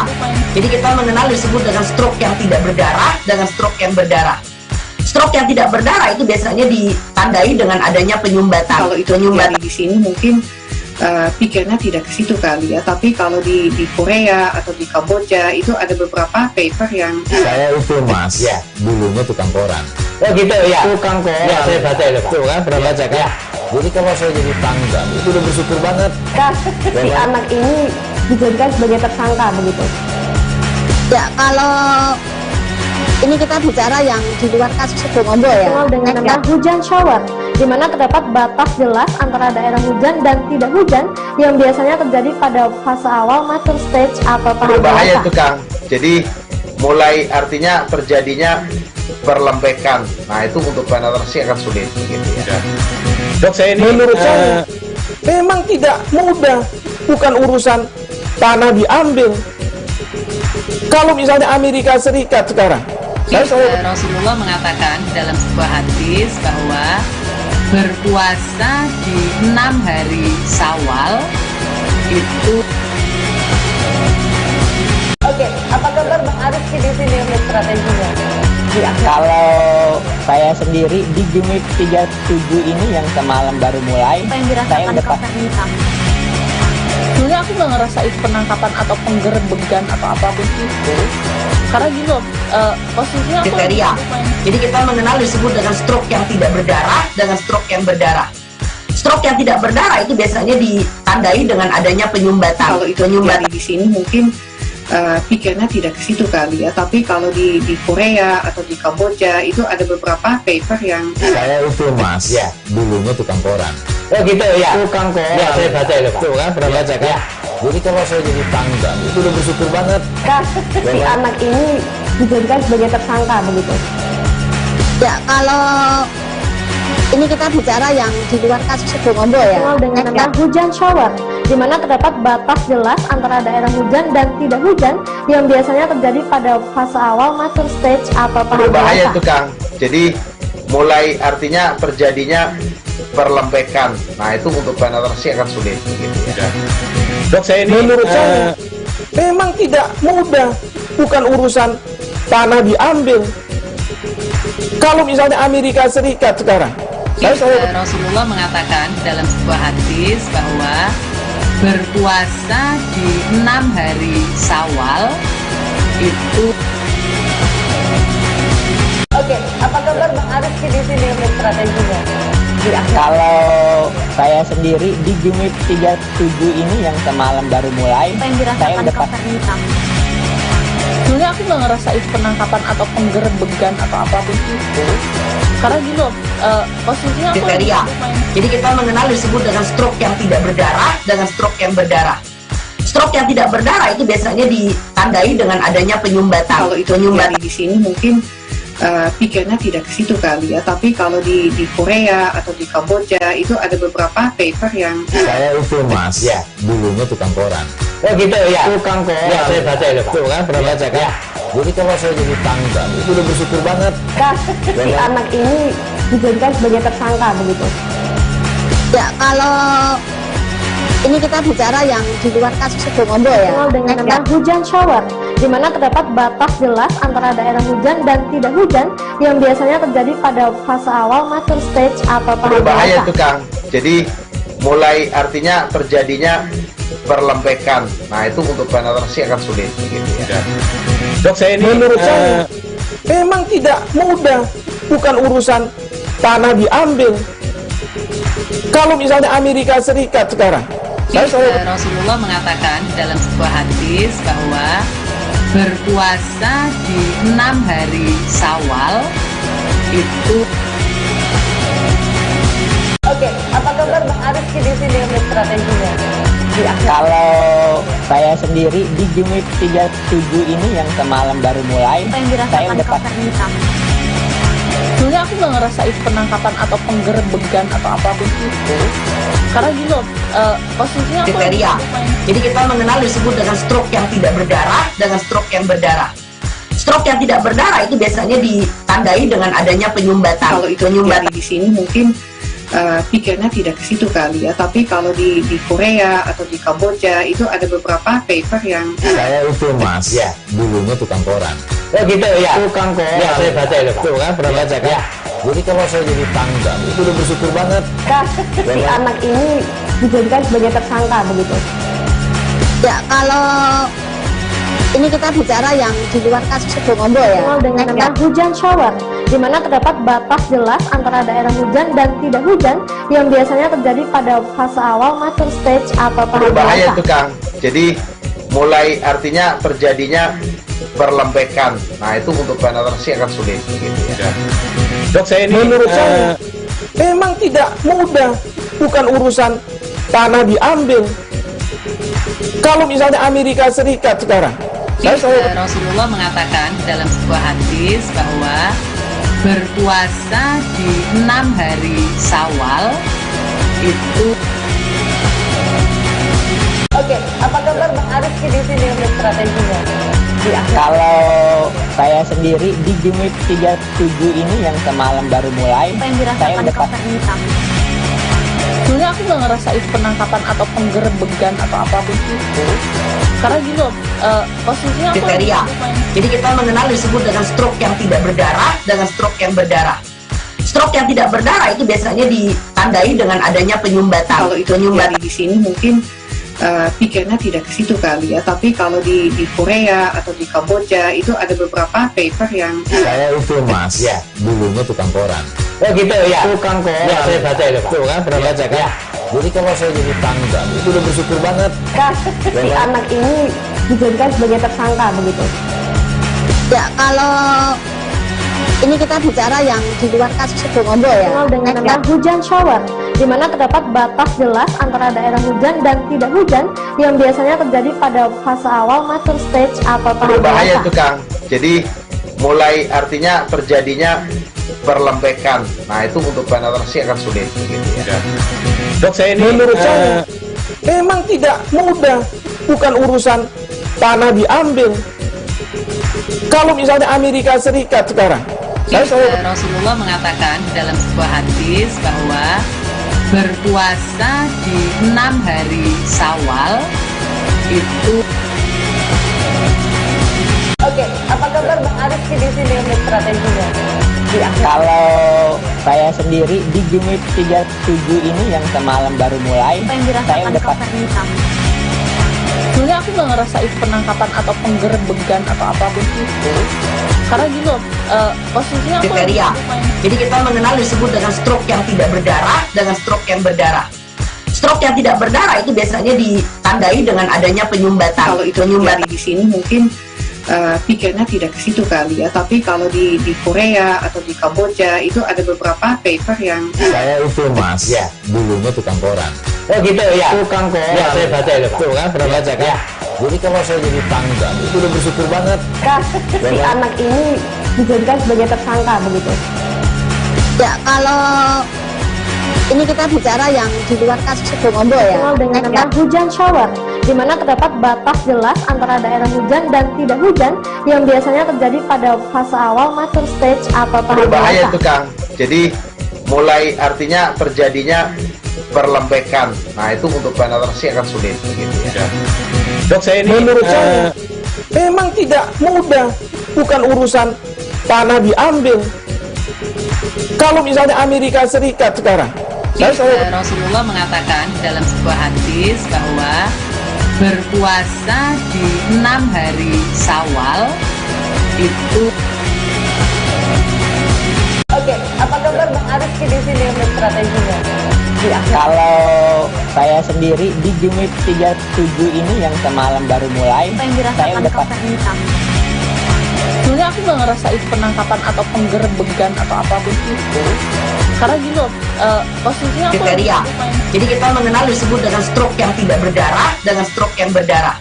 Stroke yang tidak berdarah itu biasanya ditandai dengan adanya penyumbatan. Kalau itu penyumbatan di sini mungkin pikirnya tidak ke situ kali ya, tapi kalau di Korea atau di Kamboja itu ada beberapa paper yang saya itu mas ya dulunya tukang koran. Oh gitu ya, tukang koran ya, saya baca itu tuh kan, pernah baca kan ya. Jadi kalau saya jadi pangdam itu udah bersyukur banget si anak ini dijadikan sebagai tersangka begitu ya. Kalau ini kita bicara yang di luar kasus Situbondo ya, dengan nama hujan shower, di mana terdapat batas jelas antara daerah hujan dan tidak hujan yang biasanya terjadi pada fase awal mature stage atau tahap berbahaya itu Kang. Jadi mulai artinya terjadinya perlembekan. Nah itu untuk penetrasi akan sulit begitu ya. Dok, saya ini menurut saya memang tidak mudah, bukan urusan tanah diambil. Kalau misalnya Amerika Serikat sekarang, Rasulullah mengatakan dalam sebuah hadis bahwa berpuasa di 6 hari Syawal itu. Oke, apa kabar Bang Arief di sini untuk strateginya? Kalau saya sendiri di Jumit 37 ini yang semalam baru mulai, saya udah pasti. Sebenarnya aku nggak ngerasa itu penangkapan atau penggerbegan atau apapun itu. Karena gini loh, posisinya aku kriteria. Jadi kita mengenal disebut dengan stroke yang tidak berdarah dengan stroke yang berdarah. Stroke yang tidak berdarah itu biasanya ditandai dengan adanya penyumbatan. Kalau itu penyumbatan di sini mungkin pikirnya tidak ke situ kali ya, tapi kalau di Korea atau di Kamboja itu ada beberapa paper yang saya itu mas ya dulunya tukang koran. Oh gitu ya, tukang koran ya, saya baca itu tuh kan, pernah baca kan ya. Jadi kalau saya jadi pangdam itu udah bersyukur banget si anak ini dijadikan sebagai tersangka begitu ya. Kalau ini kita bicara yang di luar kasus Situbondo ya, dengan nama hujan shower, di mana terdapat batas jelas antara daerah hujan dan tidak hujan yang biasanya terjadi pada fase awal mature stage atau tahap berbahaya itu Kang. Jadi mulai artinya terjadinya perlembekan. Nah itu untuk penetrasi akan sulit begitu ya. Dok, saya ini menurut saya memang tidak mudah, bukan urusan tanah diambil. Kalau misalnya Amerika Serikat sekarang, Rasulullah mengatakan dalam sebuah hadis bahwa berpuasa di 6 hari Syawal itu. Oke, apa kabar Bang Arief di sini? Terima kasih Anda masih bersama kami di Live Update. Kita beralih ke Ambon, Saudara. Tumpukan sampah di kawasan Ahuru, Kecamatan Sirimau, Kota Ambon mulai dibersihkan Dinas Lingkungan Hidup dan Persampahan Kota Ambon pada Kamis 5 Agustus sore kemarin. DLHP mengerahkan 1 unit alat berat serta 5 truk sampah untuk membersihkan seluruh area bibir jalan yang dipenuhi oleh sampah. Sampah yang berserakan hampir menutup sebagian sisi jalan itu juga menimbulkan bau tak sedap dan mengganggu pengguna jalan yang melintas di kawasan tersebut. PLH Kepala DLHP Kota Ambon, J. Haumase mengatakan, pembersihan akan memakan waktu hingga 3 hari ke depan mengingat tumpukan sampah sangat banyak. Nah, untuk mengetahui informasi lebih lengkapnya, saat ini saya sudah tersambung dengan wartawan Tribun Ambon, ada Alvin Risanto yang akan memberikan laporannya. Selamat sore, Alvin. Halo, Alvin?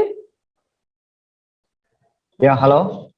Alvin, bisa dijelaskan sudah berapa lama adanya penumpukan sampah di kawasan Sirimau tersebut? Ya, Firda, penumpukan sampah di kawasan Ahuru Arbes, Kecamatan Sirimau, Kota Ambon ini sudah terjadi selama 6 bulan terakhir di tahun 2021 ini. Dari info warga sekitar, tempat pembuangan sampah ini hanya diperuntukkan untuk warga di RT 004 dan RT 006. Hanya saja warga dari kawasan lain, yakni dari kawasan Stain, kawasan Kebun Cengke, dan kawasan Air Kuning juga turut membuang sampah di kawasan tersebut, sehingga membuat volume sampah di kawasan tersebut itu semakin tinggi dan semakin meningkat. Dan juga sampah itu juga membuat bau tak sedap yang bagi warga yang melintasi kawasan tersebut, sehingga apalagi di musim penghujan ini sampah berserakan banyak ke bibir jalan dan juga selokan di kawasan tersebut. Demikian, Fira. Oke, Alvin, sejauh mana peran pemerintah dalam menangani adanya tumpukan sampah yang memakan setengah jalan ini? Ya, peran pemerintah sejauh ini setiap paginya Dinas Lingkungan Hidup Persampahan Kota Ambon sudah mengangkut sampah. Namun saja volume sampah yang banyak membuat Dinas Persampahan Kota Ambon mengalami kewalahan dalam mengangkut sampah di kawasan Ahuru Arbes ini. Dikarenakan Dinas Lingkungan Hidup Persampahan Kota Ambon hanya menerjunkan 1 armada yang mengangkut sampah di kawasan Ahuru Arbes ini, membuat sampah semakin menumpuk. Jadi waktu pemberitaan Tribun Ambon beberapa waktu lalu membuat Kepala Dinas Lingkungan Hidup Persampahan Kota Ambon berinisiatif untuk mengangkat dengan menerjunkan alat berat seperti eksavator dan 5 truk sampah mulai diangkat sejak dari Kamis sore kemarin. Sampah mulai diangkat dan dibersihkan dari pukul 3 sore hingga pukul 9 malam. Diperkirakan selama 3 hari, namun saja para petugas dengan lihai mengangkat sampah itu, akhirnya sampah diangkat tidak sampai dengan 3 hari. Demikian, Firda. Berdasarkan pantauan Anda pada hari ini, bagaimana kondisi terakhir area tersebut? Ya, baik, Firda.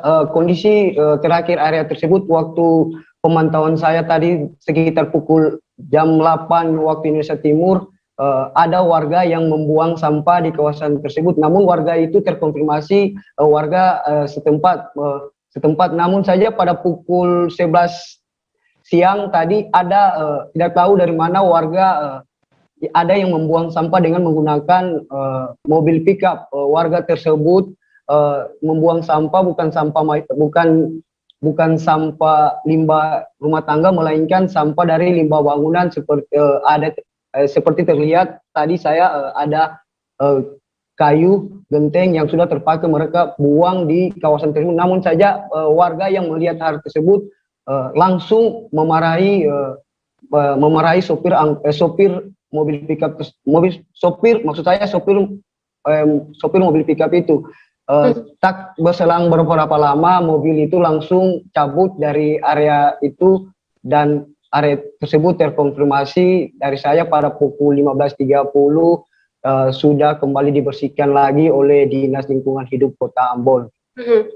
Apakah sampah yang Anda bilang tadi menutupi jalan separuh jalan, apakah saat ini sudah dibersihkan seperti itu dan saat ini jalan sudah full bisa dilalui oleh masyarakat setempat? Ya, baik Firda.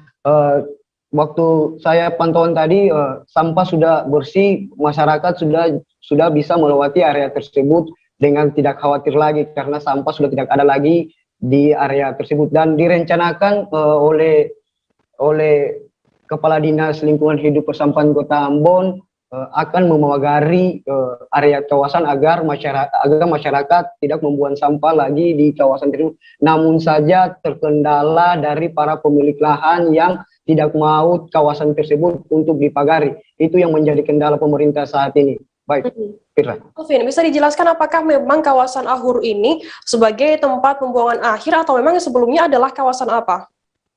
Ya, baik Firda. Kawasan Ahur Harvest ini sebenarnya itu tempat diperuntukkan sampah buat masyarakat yang mendiami area sekitar. Namun saja ada warga yang membuang sampah dari kawasan lain, membuang sampah situ yang menjadikan sampah penumpukan sampah terjadi di kawasan tersebut semakin hari semakin banyak. Demikian. Oke, baik Tribuners, tadi jurnalis kami juga sempat melakukan wawancara dengan Camat Sirimau M. Aulia Walilulu dan juga Kadis DLH Kota Ambon AJ Haumase, dan berikut liputannya untuk Anda. Ya, kami menyarankan kepada masyarakat untuk tidak membuang sampah di sini karena kalaupun memang membuang sampah di sini sangat mengganggu sekali jalur transportasi untuk masyarakat di sekitar wilayah ini. Jadi kami mengharapkan masyarakat untuk kesadarannya membuang sampah yang sudah ditentukan. Ya, pada tempat-tempat sampah yang sudah ditentukan oleh pemerintah. Pak, untuk sampah ini direncanakan berapa hari untuk diangkut, Pak? Ya, kalau lihat dari volume yang ada ini kita perkirakan bisa 3 hari, tapi kalau bisa lebih cepat, kalau 2 hari bisa tertangani ya kita selesaikan 2 hari. 2 hari. Iya. Untuk ini sendiri gimana tanggapan masyarakat untuk mau dibuat ini? Iya, ini kan tanah ini nih punya lahan pribadi, pemiliknya ada. Nah, kami sudah pendekatan melalui camat dengan pejabat negeri untuk ketemu dengan pemilik, tapi ya pemilik juga tidak memberikan kesempatan untuk kita menutupi area ini karena ini lahan pribadi. Ya kita akan tetap membersihkan saja di sini. Terus rencana memang kita pagari itu kemarin. Ingin memberikan efek jerah bagi oknum nakal yang suka membuang sampah sembarangan, Kelurahan Padang Sambian adakan terobosan sayembara yang ditulis di spanduk. Spanduk tersebut bertuliskan dicari pembuang sampah di tempat ini. Bagi yang menemukan pelaku silakan menghubungi kantor Lurah Padang Sambian berhadiah uang tunai. Spanduk sayembara tersebut dipasang di Simpang 3 Padang Sambian dekat traffic light di Jalan Gunung Sahyang. PLT Lurah Padang Sambian, Luh Sri Uma Saraswati mengatakan pemasangan spanduk tersebut bermula dari Perwali Denpasar. Ia mengatakan di awal transisi penghentian pengangkutan sampah oleh DLHK dan dilaksanakan oleh swaka lokal, ia mengakui banyak menemukan kendala. Banyak masyarakat yang tidak mau bergabung menjadi anggota swaka lokal. Hal itu dikarenakan sebelumnya merasa dilayani angkutan sampahnya, namun saat ini harus mengeluarkan uang untuk melakukan pembayaran sampah. Nah, untuk informasi lebih lengkapnya, saat ini saya sudah tersambung dengan jurnalis Tribun Bali, ada Wahyuni Sari yang akan memberikan laporannya. Selamat sore, Sari. Ya, selamat sore, Firda. Sari, bisa dijelaskan apa alasan Kelurahan Padang Sambian ini membuat sayembara di spanduk tersebut? Iya, jadi awalnya sebelum pihak Kelurahan Padang Sambian membuat spanduk tersebut, banyak ditemukan sampah-sampah yang menumpuk di areal traffic light di Simpang 3 Padang Sambian tersebut. Bahkan sampah-sampah tersebut diikat langsung di traffic light tersebut, dan kesannya menimbulkan lingkungan menjadi sangat kotor gitu, dan itu sudah terjadi berulang kali. Jadi atas dasar tersebut Lurah Padang Sambian pun melakukan melakukan sebuah gagasan, yakni membuat spanduk yang berisikan sayembara bagi siapa yang bisa menemukan pelaku atau menangkap pelaku ketika sedang membuang sampah di traffic light, maka akan diberikan imbalan berupa uang tunai tersebut. Nah, jadi pemasangan spanduk tersebut sudah dilakukan sejak bulan Februari lalu, Firda. Upaya apa saja yang dilakukan selain memasang spanduk untuk mencegah membuang sampah sembarangan di lokasi tersebut? Iya, selain melakukan pemasangan spanduk, pihak kelurahan juga melakukan patroli, yakni mengaktifkan kembali satgas-satgasnya untuk melakukan patroli mulai dari jam 10 malam hingga jam 12 malam, lalu dilanjutkan pada pukul 3 petang hingga 6 pagi. Nah, patroli itu dilakukan di tempat-tempat atau di titik-titik rawan, di mana biasanya ditemukan tumpukan-tumpukan sampah dari entah itu dari masyarakat luar Padang Sambian atau yang berasal dari dalam Padang, atau masyarakat yang berasal dari dalam. Jadi pihak kelurahan sendiri tidak mengetahui siapa yang membuang sampah ke tempat itu. Hanya saja pihaknya sudah memastikan pedagang-pedagang yang ada di samping-samping traffic light tersebut, apakah ada membuang sampah di sana. Setelah dicek, ternyata para pedagang sudah menjadi anggota swakelola, jadi tidak mungkin mereka yang membuang sampah. Begitu, Firda.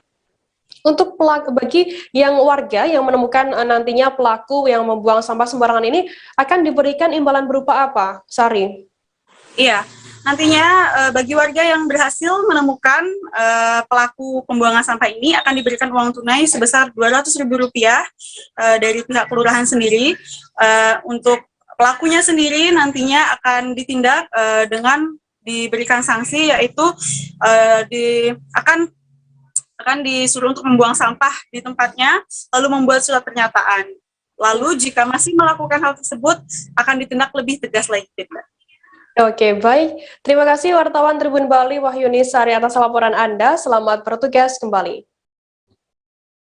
Kita beralih ke informasi selanjutnya, Saudara. Anggota Polsekta Mamajang Makassar Aibtu Paleweri yang bertugas sebagai Babin Kamtipmas membantu anak-anak untuk mengikuti sekolah. Ia pun rela menjual motor antik kesayangannya Honda 800 modifikasi menjadi Honda C70. Motor tersebut dijual untuk membantu 10 anak yang putus sekolah, di mana 10 orang anak yang sebelumnya ikut di sekolah darurat di TPU Dadi putus sekolah karena biaya. Sebelumnya ia pun menginisiasi mendirikan sekolah darurat di atas tempat pemakaman umum TPU Dadi.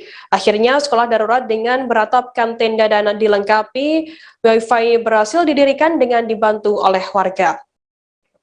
Nah, untuk mengetahui informasi lebih lengkapnya, saat ini saya sudah tersambung dengan wartawan Tribun Timur, ada Muslimin Emba yang akan memberikan laporannya. Selamat sore, Emba. Halo, Emba.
Tribuners, kami mengalami gangguan sinyal dengan jurnalis kami dari Tribun Timur Muslimin Embah. Kita beralih ke informasi selanjutnya, Saudara.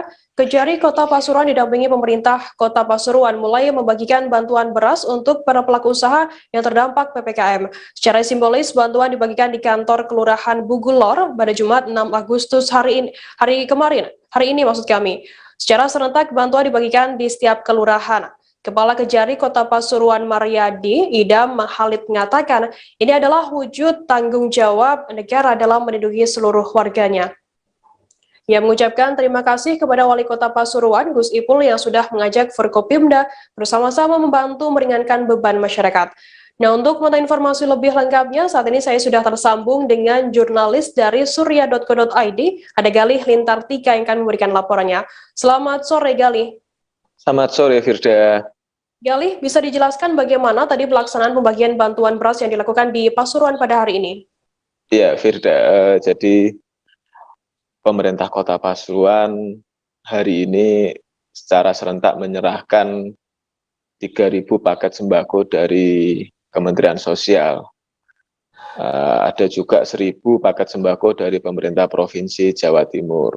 Nah, untuk terus membantu meringankan beban masyarakat, pemerintah Kota Pasuruan ini mengajak Forkopimda, baik dari Kejaksaan Negeri, baik dari Polres, dari Kodim, untuk bersama-sama membantu meringankan beban masyarakat dengan mengirimkan atau memberikan bantuan beras sejumlah 5 kg. Nah, hari ini Kejaksaan Negeri Kota Pasuruan yang menjadi giliran memberikan bantuan beras. Jadi ada 3.163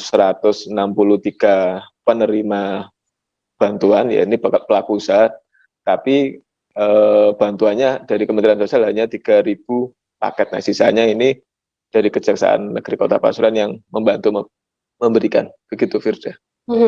Untuk total jumlah beras yang sudah disalurkan pada hari ini, yang bagi masyarakat yang terdampak PPKM ini ada berapa total jumlahnya pada hari ini?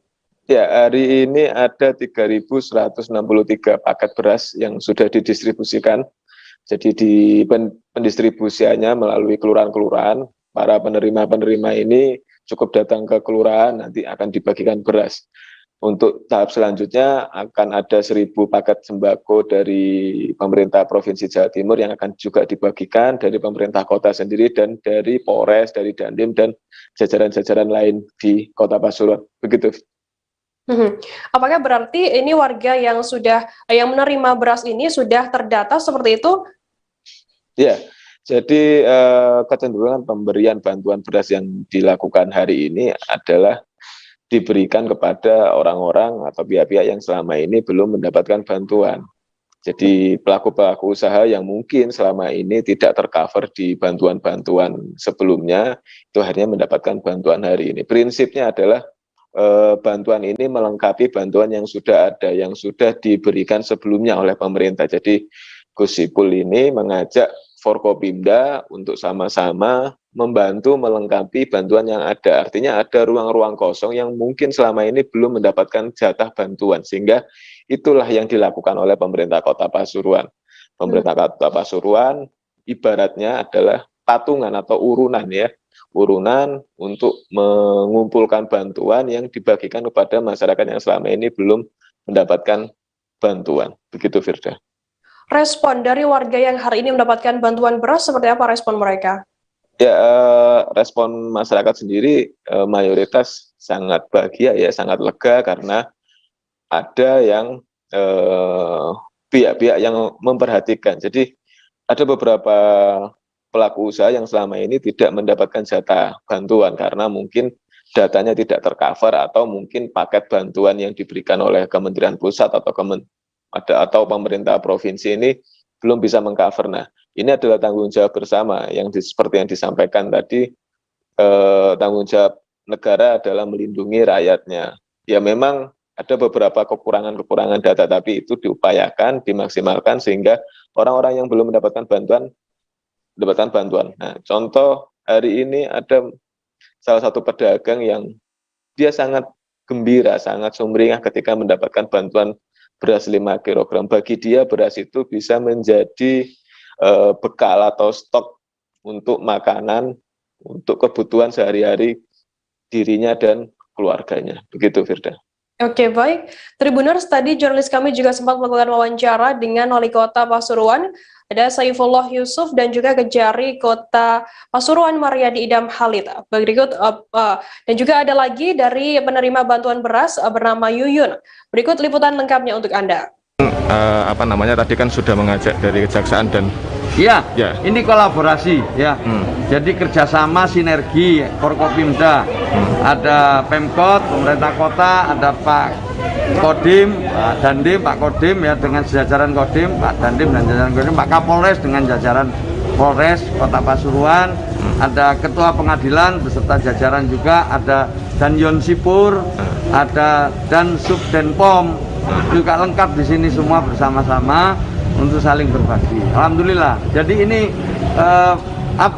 semacam urunan untuk melengkapi sumbangan yang telah diberikan sebelumnya.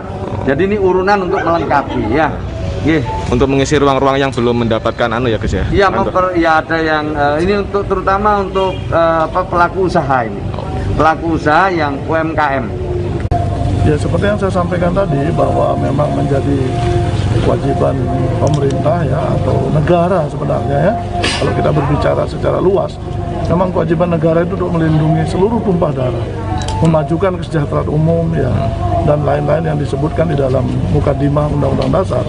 Nah inilah wujudnya dengan prakarsa, dengan gagasan Bapak Wali Kota ya sebagai bentuk kewajiban moral ya, karena kebetulan beliau yang memimpin Kota Pasuruan pada saat ini, kemudian mengajak kami teman-teman Forkopimda untuk bersama-sama yang membantu meringankan beban yang dirasakan oleh masyarakat dalam menghadapi bantuan ya. Bantuan beras. Nah, gimana setelah dapat bantuan ini? Alhamdulillah bisa membantu kekurangan. Ibu usaha apa Ibu? Jualan topi, sabuk, kaos kaki. Selama pandemi ini gimana jualannya? Ya gitu Mas. Kadang dapat, kadang nggak dapat. Anggota Polsekta Lumajang Makassar Aibtu Paleweri yang bertugas sebagai Babin Kamtibmas membantu anak-anak untuk mengikuti sekolah. Ia pun rela menjual motor antik kesayangannya, Honda 800 modifikasi menjadi Honda C70. Motor tersebut dijual untuk membantu 10 anak yang putus sekolah, di mana 10 orang anak yang sebelumnya ikut di sekolah darurat di TPU Dadi putus sekolah karena biaya. Sebelumnya ia pun menginisiasi mendirikan sekolah darurat di atas TPU Dadi. Akhirnya sekolah darurat dengan beratapkan tenda dan dilengkapi wifi berhasil didirikan dengan dibantu oleh warga sekitar. Nah, untuk mengetahui informasi lebih lengkapnya, saat ini saya sudah tersambung dengan jurnalis Tribun Timur, ada Muslimin Emba yang akan memberikan laporannya.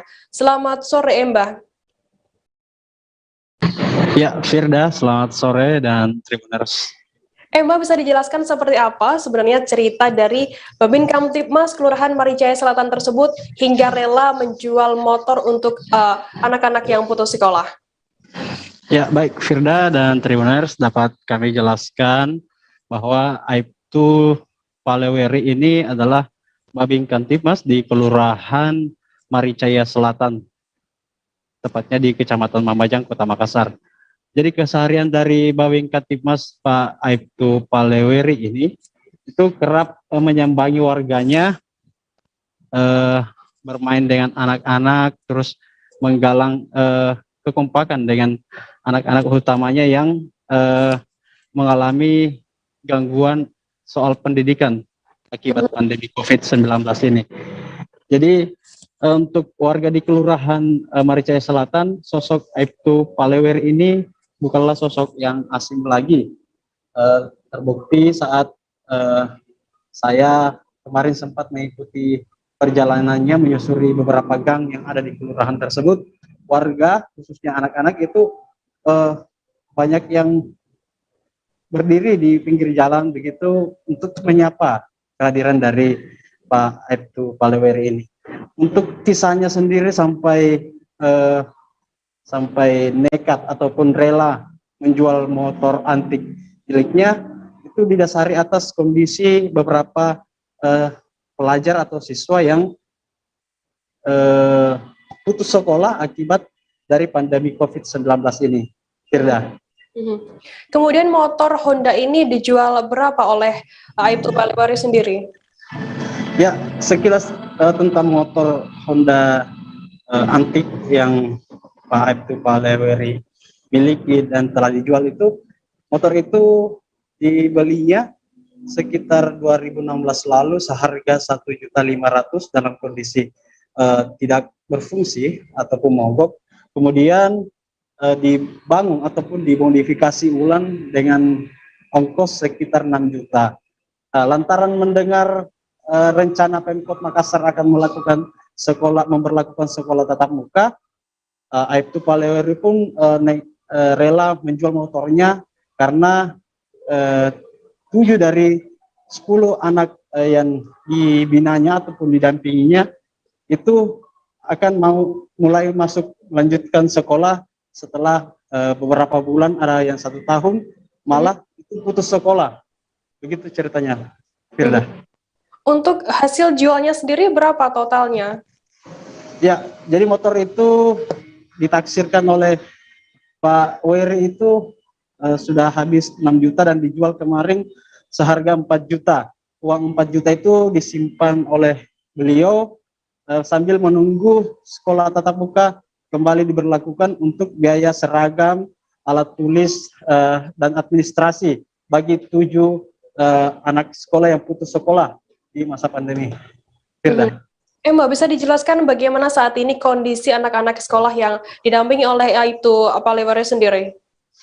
Ya, selain hendak menyambung kembali 7 anak-anak yang putus sekolah, Aibtu Palewari juga rutin membagikan ataupun memberikan uang pembeli kuota kepada 26 anak yang ada di Kelurahan Maricaya Selatan. Terbukti dari beberapa mereka, itu seperti si Nabila ini, seperti yang ada di video, itu tiap bulannya mendapat uang kuota dari Pak Weri sebanyak 50.000. Begitu, Firda. Oke, baik Tribuners, tadi jurnalis kami juga sempat melakukan wawancara dengan Aibtu Palewari, Pemimpin Kamtibmas Kelurahan Maricaya Selatan, dan juga Herli Hamzah, orang tua dari murid. Berikut liputan lengkapnya untuk Anda. Lihat anak-anak warga saya, ada beberapa yang terkendala dengan pelajarannya, yaitu akibat pandemi COVID-19. Nah, sangat-sangat bervariasi, ada yang sama sekali tidak mampu, dan ada sama sekali yang tidak mampu secara daring. Jadi kami dari Babin Kamtibmas membantu dengan beberapa tipe, yaitu ada kami bantu secara daring, uang dana daring per bulan, dan yang lainnya itu yang sama sekali tidak bisa sekolah kami bantu secara penuh.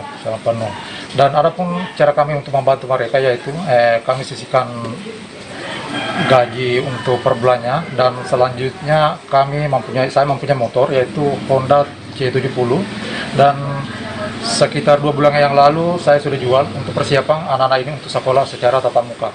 Dan selain itu, anak-anak yang sekolah ini kami bantu secara bervariasi, yaitu sudah 26 kami sudah cover pakaian seragamnya, dan yang lainnya juga ada sekitar 10 anak-anak di sini yang putus sekolah, dan itu kami upayakan untuk sekolah ke depannya sehingga kedepannya menjadi orang yang baik. Putus sekolah? 2 tahun yang lalu. Itu dikarenakan apa itu, Bu? Ya biasa, kendala macam-macam, ya ekonomi salah satunya. Kalau boleh tahu, Bu, Ibu kerja apa ini, Bu? Ibu rumah tangga. Ibu rumah tangga, ya. Terus minta maaf, kalau ayahnya sendiri kemana, Bu? Udah lama sama ya, pisah. Oh, pisah sama ya. Nah, semenjak itu Lani juga sudah putus sekolah atau bagaimana? Iya.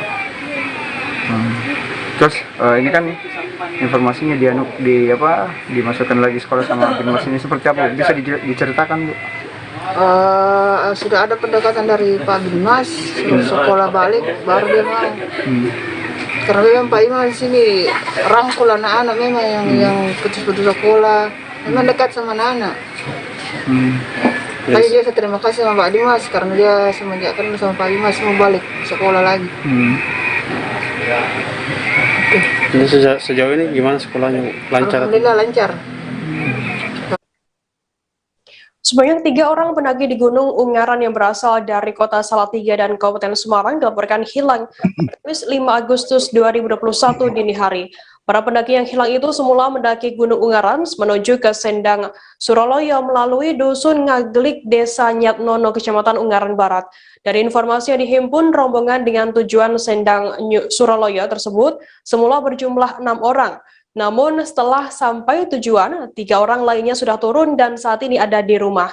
Para pendaki yang masih hilang itu adalah Roni 38 tahun, Seto 50 tahun, dan seorang perempuan bernama Mindianah 37 tahun. Mereka diduga tersesat dan sekarang petugas gabungan hingga saat ini masih melakukan pencarian. Nah, untuk mengetahui informasi lebih lengkapnya, sudah tersambung bersama saya, wartawan dari Tribun Jateng, ada M. Nafiul Haris yang akan memberikan laporannya. Selamat sore, Nafiul. Selamat sore, rekan Firda. Nafiul, bisa dijelaskan bagaimana kronologi lengkapnya pendaki ini hilang di Gunung Ungaran? Baik, rekan Firda dan Tribuners, 3 orang pendaki di Gunung Ungaran Kabupaten Semarang dilaporkan hilang pada Kamis malam sekitar pukul 21.00. Mereka saat ini masih dalam pencarian tim gabungan baik dari Basarnas Jawa Tengah maupun BPBD Kabupaten Semarang. Untuk kronologi sendiri, diduga mereka berjumlah 6 orang, namun dari informasi yang dihimpun di lapangan, 6 orang tersebut, 3 orang diantaranya berasal dari Kabupaten Semarang dan 3 orang lain berasal dari kota Salatiga. Masing-masing kelompok ini tidak saling kenal dan mereka bertemu di lokasi Sendang Suraloyo. Saat dilaporkan hilang, sempat terjadi kontak antara 2 kelompok ini atau 2 rombongan, namun satu rombongan yang terdiri dari Roni, Seto, dan Mindianah ini kemudian dilaporkan tersesat atau hilang oleh tim atau kelompok pertama, yakni Dani 33 tahun, kemudian Selamat 50 tahun, dan Nur 20 tahun yang merupakan warga kota Salatiga dan telah lebih turun di Kabupaten Semarang. Begitu, Firda. Nafil, bisa dijelaskan apa sebenarnya tujuan para pendaki ini menuju ke Sendang Suraloyo?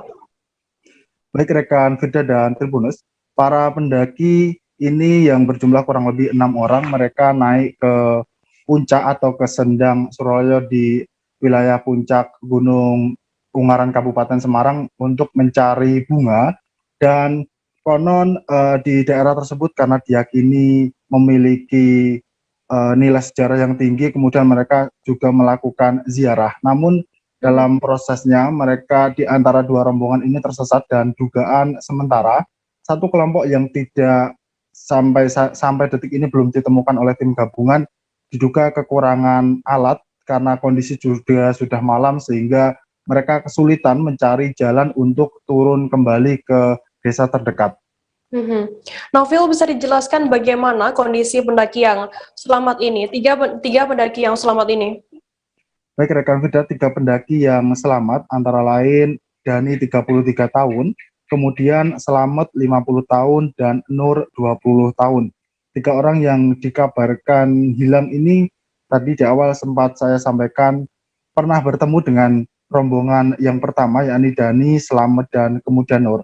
Keadaan mereka sampai saat ini sehat dan sudah difungsikan di rumah warga pada pagi hari tadi dan sampai saat ini sudah kembali ke rumah masing-masing di kota Salatiga. Dan saat ini tim gabungan juga masih terus melakukan pencarian terhadap 3 orang yang dilaporkan hilang dan belum diketemukan. Oke, berapa relawan yang dilibatkan dalam pencarian 3 orang yang hilang tersebut? Sampai sore ini ada kurang lebih 50 relawan, baik dari Basarnas Jawa Tengah, kemudian BPBD Kabupaten Semarang yang melakukan pencarian terhadap 3 orang yang hilang tersebut. Selain bertugas mencari, mereka saat ini juga mulai menyisir sejumlah titik pendakian yang dinilai menjadi lokasi-lokasi jika dikhawatirkan ada misalnya jurang ataupun korban ini terjatuh dari lokasi titik awal di Sendang Suraloyo. Sampai saat ini juga BPBD Kabupaten Semarang juga mendirikan dapur umum untuk memenuhi kebutuhan logistik para relawan dan juga tim SAR yang ada. dan sampai petang ini seluruh relawan yang berjumlah kurang lebih 50 orang tersebut sudah ditarik kembali ke pos 1 di kompleks pegunungan Gunung Ungaran Kabupaten Semarang untuk pencarian selanjutnya akan dilakukan pada esok hari karena pada malam hari ini dianggap kurang mendukung dalam proses pencarian para korban. Oke, baik. Tribuners, tadi jurnalis kami juga sempat melakukan wawancara dengan Ketua Tim Pencarian Basarnas Jawa Tengah, Agus Purnomo, dan berikut liputan lengkapnya untuk Anda. Pak, agak maju, Pak. Terus yang 3 orang tersisa, 2 orang ini mengejar karena jarak antara 3 yang tersesat ini dengan 2 survival yang selamat itu sekitar 50 meter di depan. Nah, 2 ini mengejar, cuman nggak ketemu. Dan mereka yang 2 ini turun lewat jalur Semirang. Tribuners, informasi tadi sekaligus menutup perjumpaan kita dalam live update hari ini. Masih di tengah pandemi, kami terus mengingatkan Anda untuk selalu menerapkan protokol kesehatan dimanapun Anda berada. Saya Firda beserta kru yang bertugas undur diri. Terima kasih dan sampai jumpa. Jangan lupa like, subscribe, dan share ya!